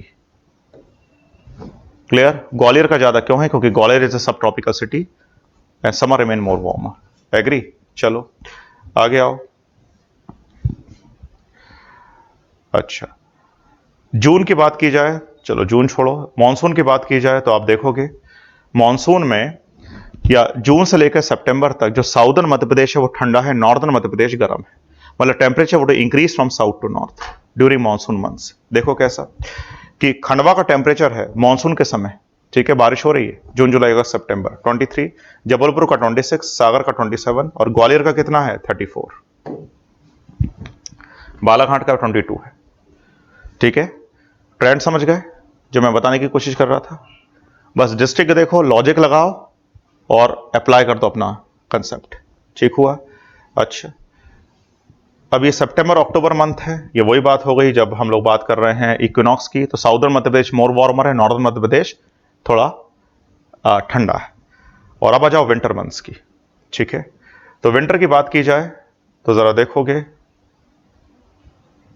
यहां पर टेम्परेचर का ट्रेंड देखो, बाकी सब चीज है वो आप पढ़ लेना, इसमें सब मैंने लिखवा दिया है कि ग्वालियर का टेम्परेचर विंटर्स में कितना है, जहां से क्वेश्चन आएगा, recorded at 16 degree Celsius. Hoshangabad का टेम्परेचर है 20 डिग्री सेल्सियस और खंडवा का temperature 24 degree Celsius. Khandwa south में, होशंगाबाद उसके नॉर्थ में। तो देखो ये खंडवा है मान लो, उसके ऊपर होशंगाबाद है और सबसे ऊपर क्या है, ग्वालियर। तो विंटर्स में ग्वालियर का टेम्परेचर कितना आ रहा है, 16 आ रहा है on an average day night का टेम्परेचर, और बाकी होशंगाबाद का और खंडवा का। होशंगाबाद मतलब नर्मदापुरम अभी हो गया। ठीक है, लास्ट इंपॉर्टेंट फीचर देखेंगे जरा, और वो है वेरिएबिलिटी। अगर वेरिएबिलिटी की बात की जाती है तो देखो, मैं आपको बार बार बता रहा हूं कि in southern and south eastern Madhya Pradesh the variability is less than northern and north western districts of Madhya Pradesh. ठीक है, it is because of the sub tropical location of northern Madhya Pradesh. ठीक है, देखो temperature variation in districts like Gwalior, Shivpuri, Guna, Neemuch जो north में है remains high, while variability in districts like Khandwa, Khargone ये सब साउथ में है, Chhindwara, Balaghat remains less. And here we can draw all the inference, here we can develop all the concept। मेरे ख्याल से क्वेश्चन कैसे आते हैं वो भी क्लियर हो गया और टेम्परेचर वाला कंसेप्ट भी क्लियर हो गया। कोई समस्या? यहां तक ये टॉपिक समझ में आया बच्चों?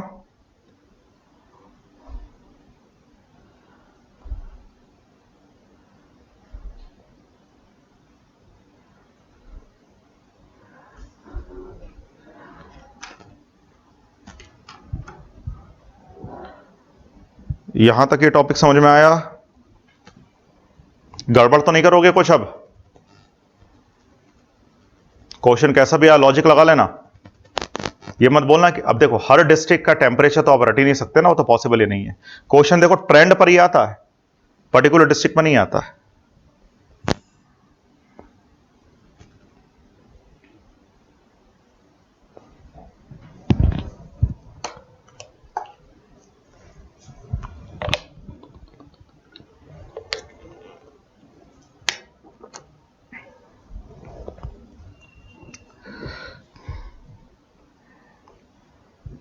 चलो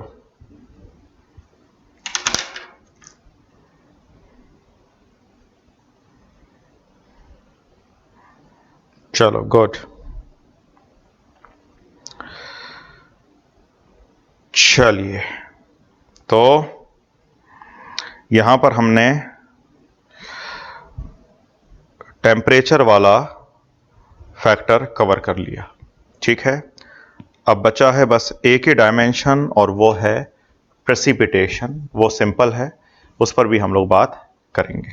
ठीक है, उस पर कल बात करेंगे क्योंकि अभी नारायण सर की क्लास होगी, आप लोगों को पता है, आफ्टर 5-10 मिनट्स। ठीक है, और फिर मैपिंग की क्लास है at 8:30, you know very well. अच्छा, अब एक दो चीजों पर मुझे बात करना है।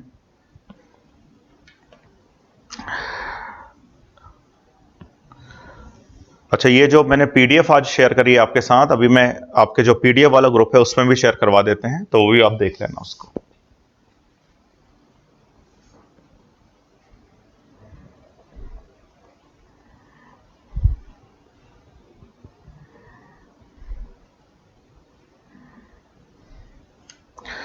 श्रुति बेटा, अभी आप क्लास अभी तो हिस्ट्री की तो चल जाएगी, पर ज्योग्राफी की क्लास आपको शुरू से देखनी पड़ेगी from 20th of January.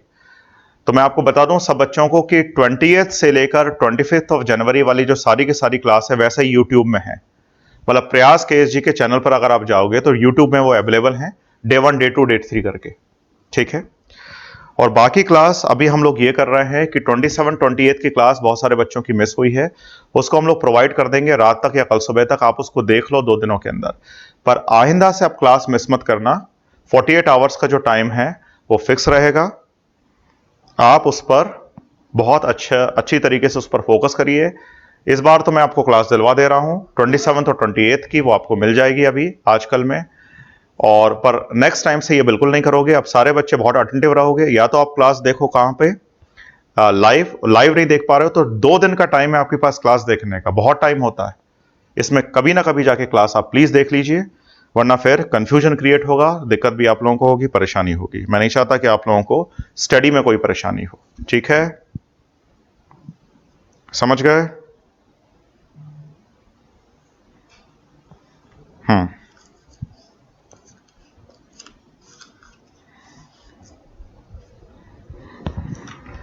Yes Utkarsh, one of the region western disturbance के कारण खूब स्नोफॉल होता है कहां पर, कश्मीर वगैरह में, और उसके कारण भी बेसिकली कोल्ड वेव्स आ जाती है नॉर्दर्न इंडिया में। That's right. चलिए, अच्छा तो अब बारी है, आपने कुछ बोल ही दिया, हमारे 6 प्रिंसिपल की। 5 प्रिंसिपल याद है आप लोगों को बच्चों? ठीक है, उसको फॉलो कर रहे हो कि नहीं कर रहे हो? अगर फॉलो नहीं कर रहे हो तो मैं 6 नहीं बताऊंगा आप लोगों को। फॉलो कर रहे हो नहीं कर रहे हो? जल्दी बताओ। 5 प्रिंसिपल्स को लाइफ में फॉलो कर रहे हो कि नहीं कर रहे हो?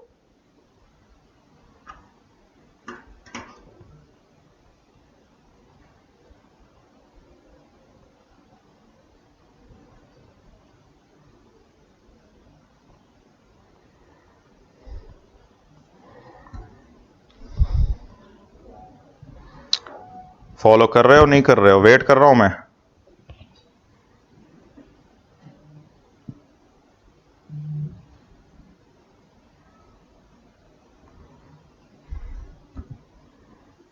चलो, तो अब हमारा 6 प्रिंसिपल है और वो है जोन ऑफ कंफ्यूजन से बाहर निकलना, coming out from zone of confusion. उसे मैंने एक टर्म दिया है जोन ऑफ कॉन्टिनम, पर कॉन्टिनम छोड़ो, उससे और कंफ्यूजन होगा, सिंपल चलते हैं। तो जोन ऑफ कंफ्यूजन से बाहर निकलना एक चीज, और दूसरा स्मार्ट स्टडी करना। ये दोनों एक साथ, ये प्रिंसिपल दोनों एक साथ अप्लाई होते हैं फॉर योर स्टडीज। ठीक है। साइकोलॉजी का थोड़ा बहुत मुझे नॉलेज है, मैंने पढ़ा भी है उसके बारे में। पर हो सकता है साइकोलॉजी का मुझे उतना नॉलेज नहीं हो जो कि एक साइकेट्रिस्ट को होता है या साइकोलॉजिस्ट को होता है। ऑफकोर्स नहीं होगा, कोई डाउट ही नहीं है उसमें। लेकिन इतने साल के एक्सपीरियंस में मुझे यह पता है कि एक बच्चे को कहां कहां दिक्कत आती है। ठीक है। अगर आप किसी भी साइकोलॉजिस्ट के पास जाते हो, या मैं एक सिंपल एग्जांपल आपको देता हूं, साइकोलॉजिस्ट तो फिर भी चलो आपसे बात करता है, लेकिन कभी कभी आप डीमोटिवेट होते हो तो क्या करते हो? आप वीडियोस के लेक्चर देखते हो, कुछ मोटिवेटर को सुनते हो, उनसे बात तो क्या करते हो? आपको लगता है कि ये मुझसे कनेक्ट कर रहा है, थोड़ी बहुत समय के लिए मोटिवेट हो जाते हो, 1-2 घंटे के लिए या 1 दिन के लिए, अगले दिन आप वैसे ही हो जाते हो। ठीक है। आपको ये समझना पड़ेगा कि अगर आपके पास कोई दिक्कत है, मतलब आपके दिमाग में कोई एंजाइटी है या कुछ एब्रेशंस है, तो वो जो मोटिवेटर है, जो आपको मोटिवेट कर रहा है, वो आपकी प्रॉब्लम को सॉल्व नहीं कर सकता है। वो सॉल्व इसलिए नहीं कर सकता है क्योंकि उसको आपकी प्रॉब्लम पता ही नहीं है। वो तो बहुत ही जनरलाइज बात कर रहा है, ये बहुत ही सिंपल बात कर रहा है वो। ठीक है। हर एक बच्चा जो प्रिपरेशन कर रहा है उसकी अलग अलग प्रॉब्लम होती है, और मैं ये इस फोरम पर ये डिस्कस करना नहीं चाहता कि प्रॉब्लम आपकी क्या होती है, उस पर मैं कभी बात करूंगा, वो मेरा नेक्स्ट प्रिंसिपल होगा। ठीक है। लेकिन मैं एक चीज के लिए बड़ा आपको क्लियर कर देता हूं, जिस एज में आप लोग हो उस एज में आपको डिप्रेशन हो सकता है, एंजाइटी हो सकती है, बेचैनी हो सकती है कुछ कुछ चीजों को लेकर। कितना भी बड़ा डिप्रेशन हो, फैमिली वाला, फाइनेंशियल वाला, कैरियर वाला, ठीक है, वो आपको उतना परेशान नहीं करेगा, उससे उबर आओगे। ठीक है। वो कभी कभी लगेगा जब लोनली हो जाते हो तो डिप्रेशन वाली फीलिंग आती है, एंजाइटी वाली फीलिंग आती है, उससे बाहर निकल आओगे। लेकिन ये जो रिलेशनशिप एंजाइटी वाला डिप्रेशन होता है या रिलेशनशिप एंजाइटी वाली जो बेचैनी होती है, समझ रहे हो मैं क्या बोलना चाहता हूं? ठीक है, इससे एक बच्चे को निकलने में बहुत समय लग जाता है, बहुत ज्यादा समय लग जाता है।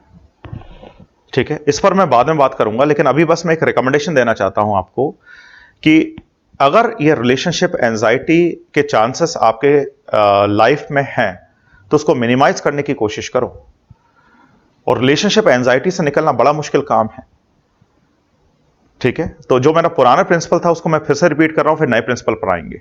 अगर आपका कोई बॉयफ्रेंड है, गर्लफ्रेंड है, उसको हाथ जोड़ के बोलो कि भैया मुझे मैं तक परेशान मत करना, मुझसे अच्छा संबंध बना के रखना। ठीक है, मुझे किसी भी बात को लेकर इरिटेट मत करना, किसी भी चीज को लेकर गुस्सा मत होना, लड़ाई मत करना, या कोई एब्रेशन क्रिएट मत करना, छोड़ के मत जाना, ब्रेकअप मत करना, ब्रेकअप करना भी हो तो मई जून के बाद कर लेना। ठीक हुआ? तो मई जून तक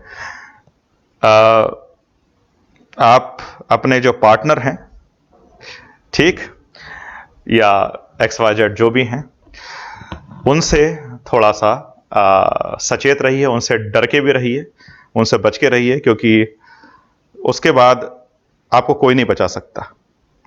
ठीक है, जो एंजाइटी अगर आपको हो गई तो आपको कोई नहीं बचा सकता। आप कुछ भी कर लो, कितने भी साइकेट्रिस्ट ले आओ, वो समय के साथ ही खत्म होगी। वो कितनी गोलियां खा लो। ठीक है, हाँ, भाईचारा या बहनचारा जो भी है बना के रखो आप लोग। क्लियर? लड़ाई वड़ाई नहीं करोगे। उसको मैं फिर से रिपीट कर दिया, पुराने प्रिंसिपल को। खैर, आज का जो प्रिंसिपल है वो ये है कि आपको जोन ऑफ कंफ्यूजन से बाहर निकलना है और स्मार्ट स्टडी करना है।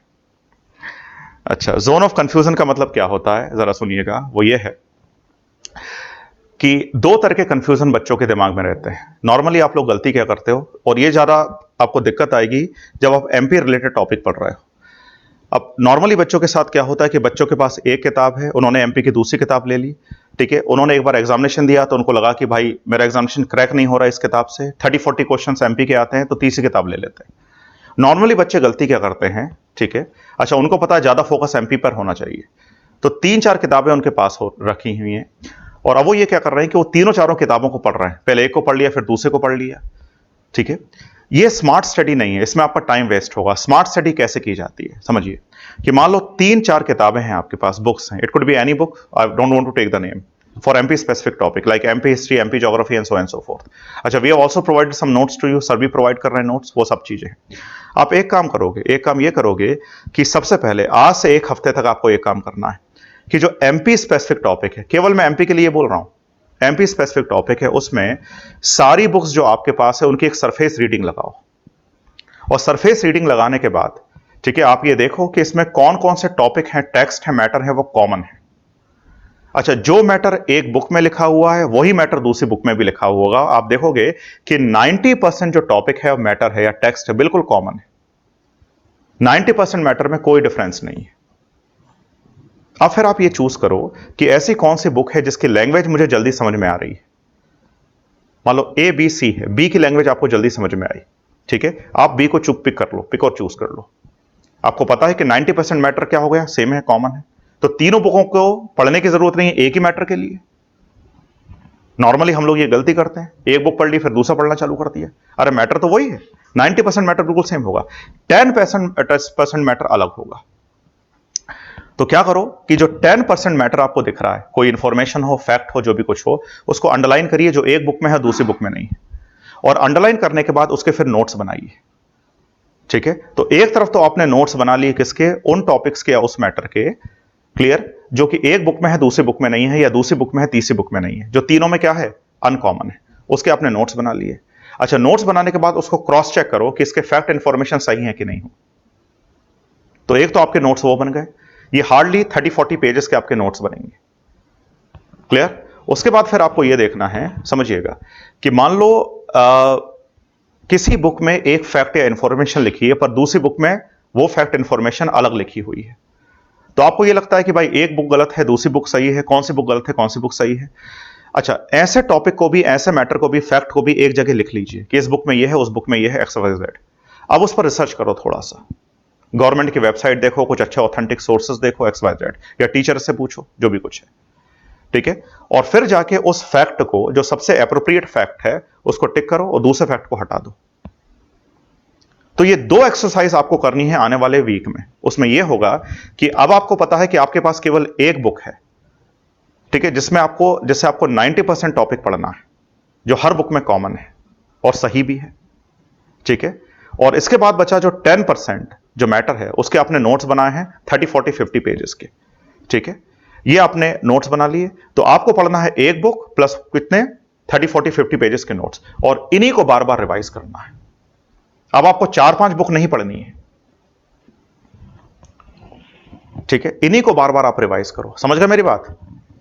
क्योंकि हम लोग इतना टाइम वेस्ट कर देते हैं एक ही चीज को अलग अलग सोर्सेस से पढ़ने में, वो टाइम हमें बचाना पड़ेगा। इसको स्मार्ट स्टडी बोलते हैं। हां, एक हफ्ते का टाइम लगेगा आपके लिए, थोड़ा सा प्रेशर भी रहेगा, थोड़ा सा पेन भी रहेगा। अच्छा, ये मैं उन बच्चों के लिए बता रहा हूं जो पहले तैयारी कर चुके हैं। ज्यादातर बच्चे मुझे लग रहे हैं वो हैं जो पहले तैयारी कर चुके हैं, और जो बच्चे तैयारी नहीं कर रहे हैं वो क्लास नोट्स को फॉलो करो, प्रिंटेड नोट्स हम लोग दे रहे हैं उसको फॉलो करो, मार्केट से कोई एक बुक ले लो और ये काम आप कर लो। ठीक हुआ? तो ऐसा आपको स्मार्ट स्टडी करनी है, एक हफ्ते का लेबर होगा, और उसके बाद फटाफट केवल उसी को रिवाइज करिए। और दूसरी स्मार्ट स्टडी का मेरी रिकमेंडेशन ये है कि आज से लेकर जब तक एमपी का एग्जामिनेशन नहीं हो रहा है, मतलब मई तक, आपको रोज 2 घंटे एटलीस्ट केवल एमपी स्पेसिफिक टॉपिक्स ही पढ़ना है।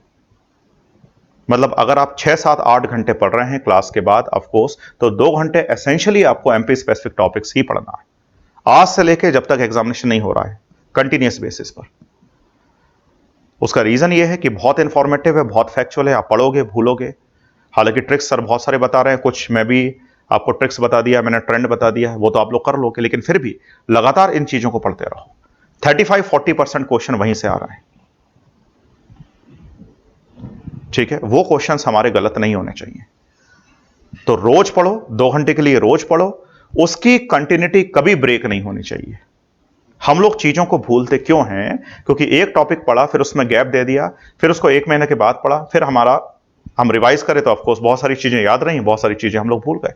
तो उसकी कंटिन्यूटी बिल्कुल ब्रेक नहीं होनी चाहिए एमपी स्पेसिफिक टॉपिक्स की, बाकी की हो जाए कोई दिक्कत नहीं है, ठीक। अच्छा, तो ये तो बात हो गई स्मार्ट स्टडी की, जो आपको करना है। 2 चीज आपको करोगे एमपी स्पेसिफिक टॉपिक्स को लेकर। आई hope you got my point. अपने नोट्स बनाओ 10% मैटर को लेकर, जो फैक्ट इंफॉर्मेशन गलत है एक बुक में है और दूसरी बुक में कुछ अलग है, उसको रेटिफाई करो, उस पर रिसर्च करो, टीचरों से बात करो, XYZ। और एक बुक को अपना रेफरेंस पॉइंट बनाएंगे आप लोग। रेफरेंस पॉइंट जो हमने नोट्स दिए उसको बना सकते हो, जो आपको ठीक लग रहा है उसको बना सकते हो, क्योंकि सब में 90% मैटर वही है, और बाकी सारी बुक को हटा दो, अब उसको नहीं पढ़ना है, बस एक बार अच्छे से पढ़ लो उसको, या सारी बुक्स को एक बार सुपरफिशियल रीडिंग लगा के, ये काम हो गया। और एमपी स्पेसिफिक टॉपिक्स को रोज पढ़ोगे आज से लेकर 4 महीने तक या 3 महीने तक, जो भी है। डन, पहला काम, ठीक है। तो ये तो बात हो गई स्मार्ट स्टडी की। दूसरा, इसी के साथ जो मेरा प्रिंसिपल है वो है आपको जोन ऑफ कंफ्यूजन से बाहर आना है। अच्छा, हमें कंफ्यूजन किसी भी मैटर में क्यों होता है?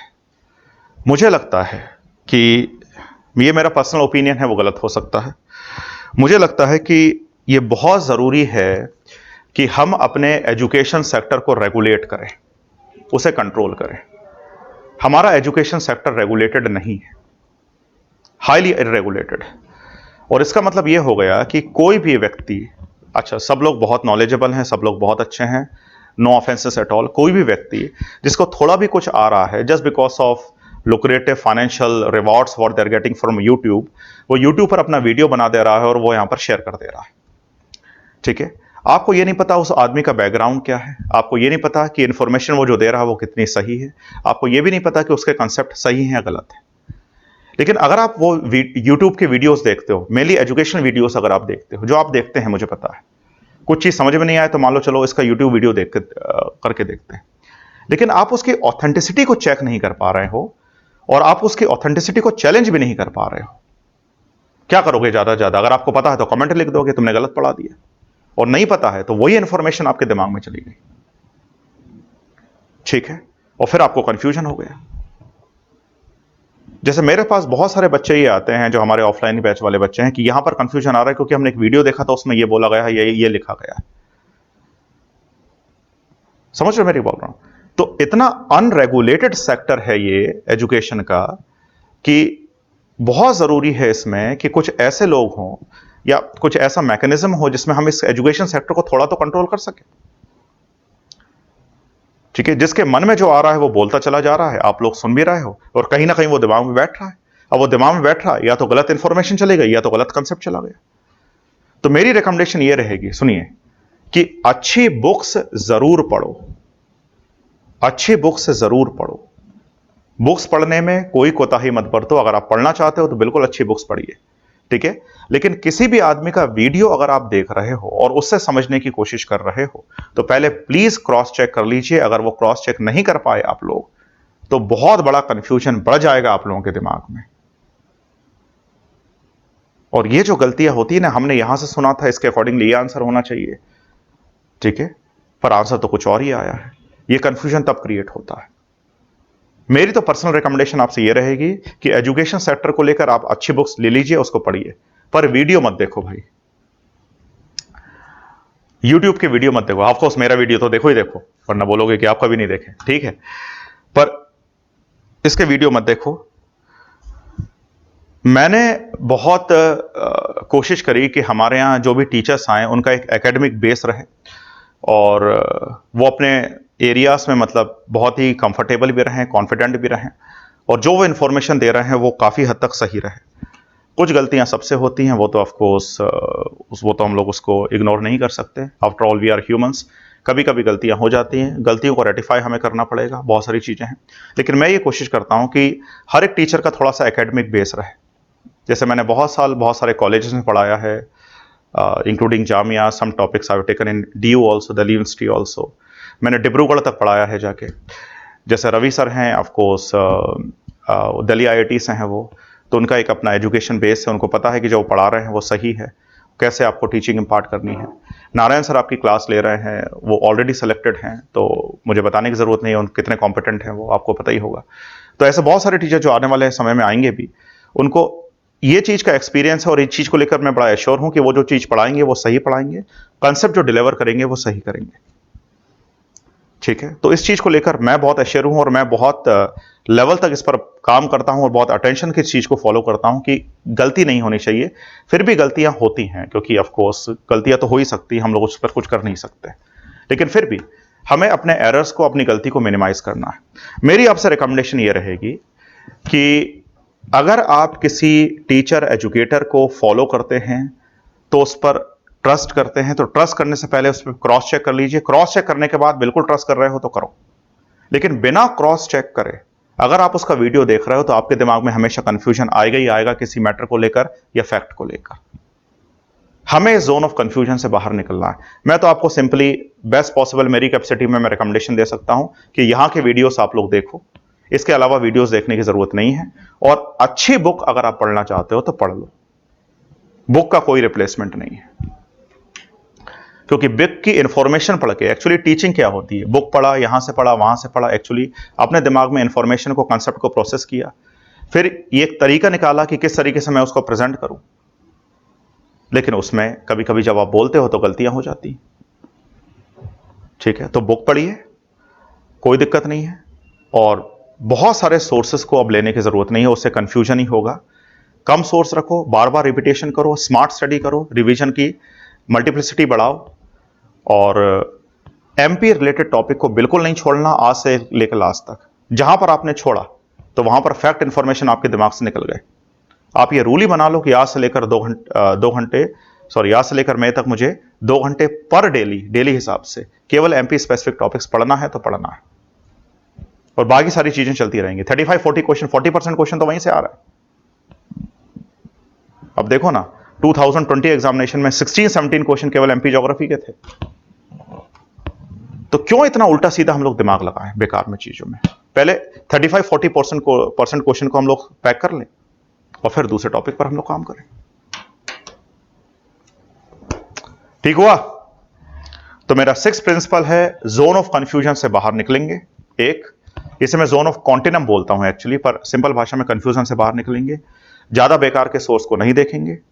बुक्स पढ़ना चाहो तो एक बुक, रेफरेंस बुक्स, जो सबसे अप्रोप्रिएट बुक होगी, उसमें भी कंफ्यूजन नहीं होना चाहिए। और बाकी का नोट्स, सारे बुक का नोट्स निचोड़ एक जगह, जो आपकी हैंडराइटिंग में लिखा हो उसको बार बार रिवीज करना है। ठीक हुआ? सो सिक्स प्रिंसिपल हमारी प्लेज है, coming out from zone of confusion.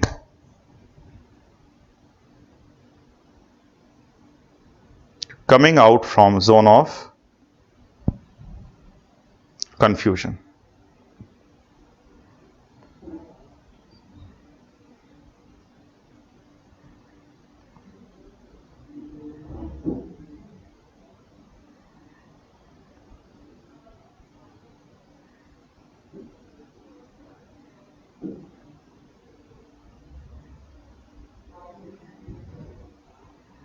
ठीक है बच्चों, चलो।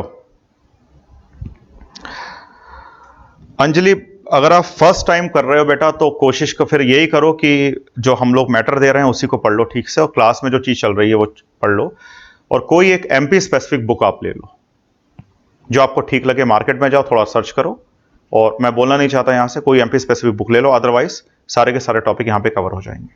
ठीक है?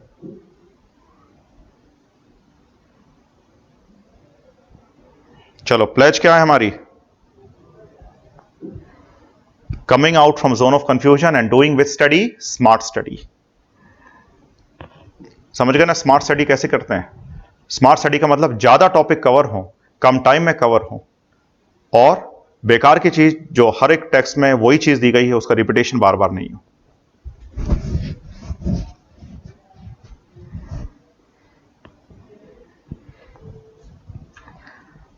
ठीक, सबकी प्लेज होनी चाहिए।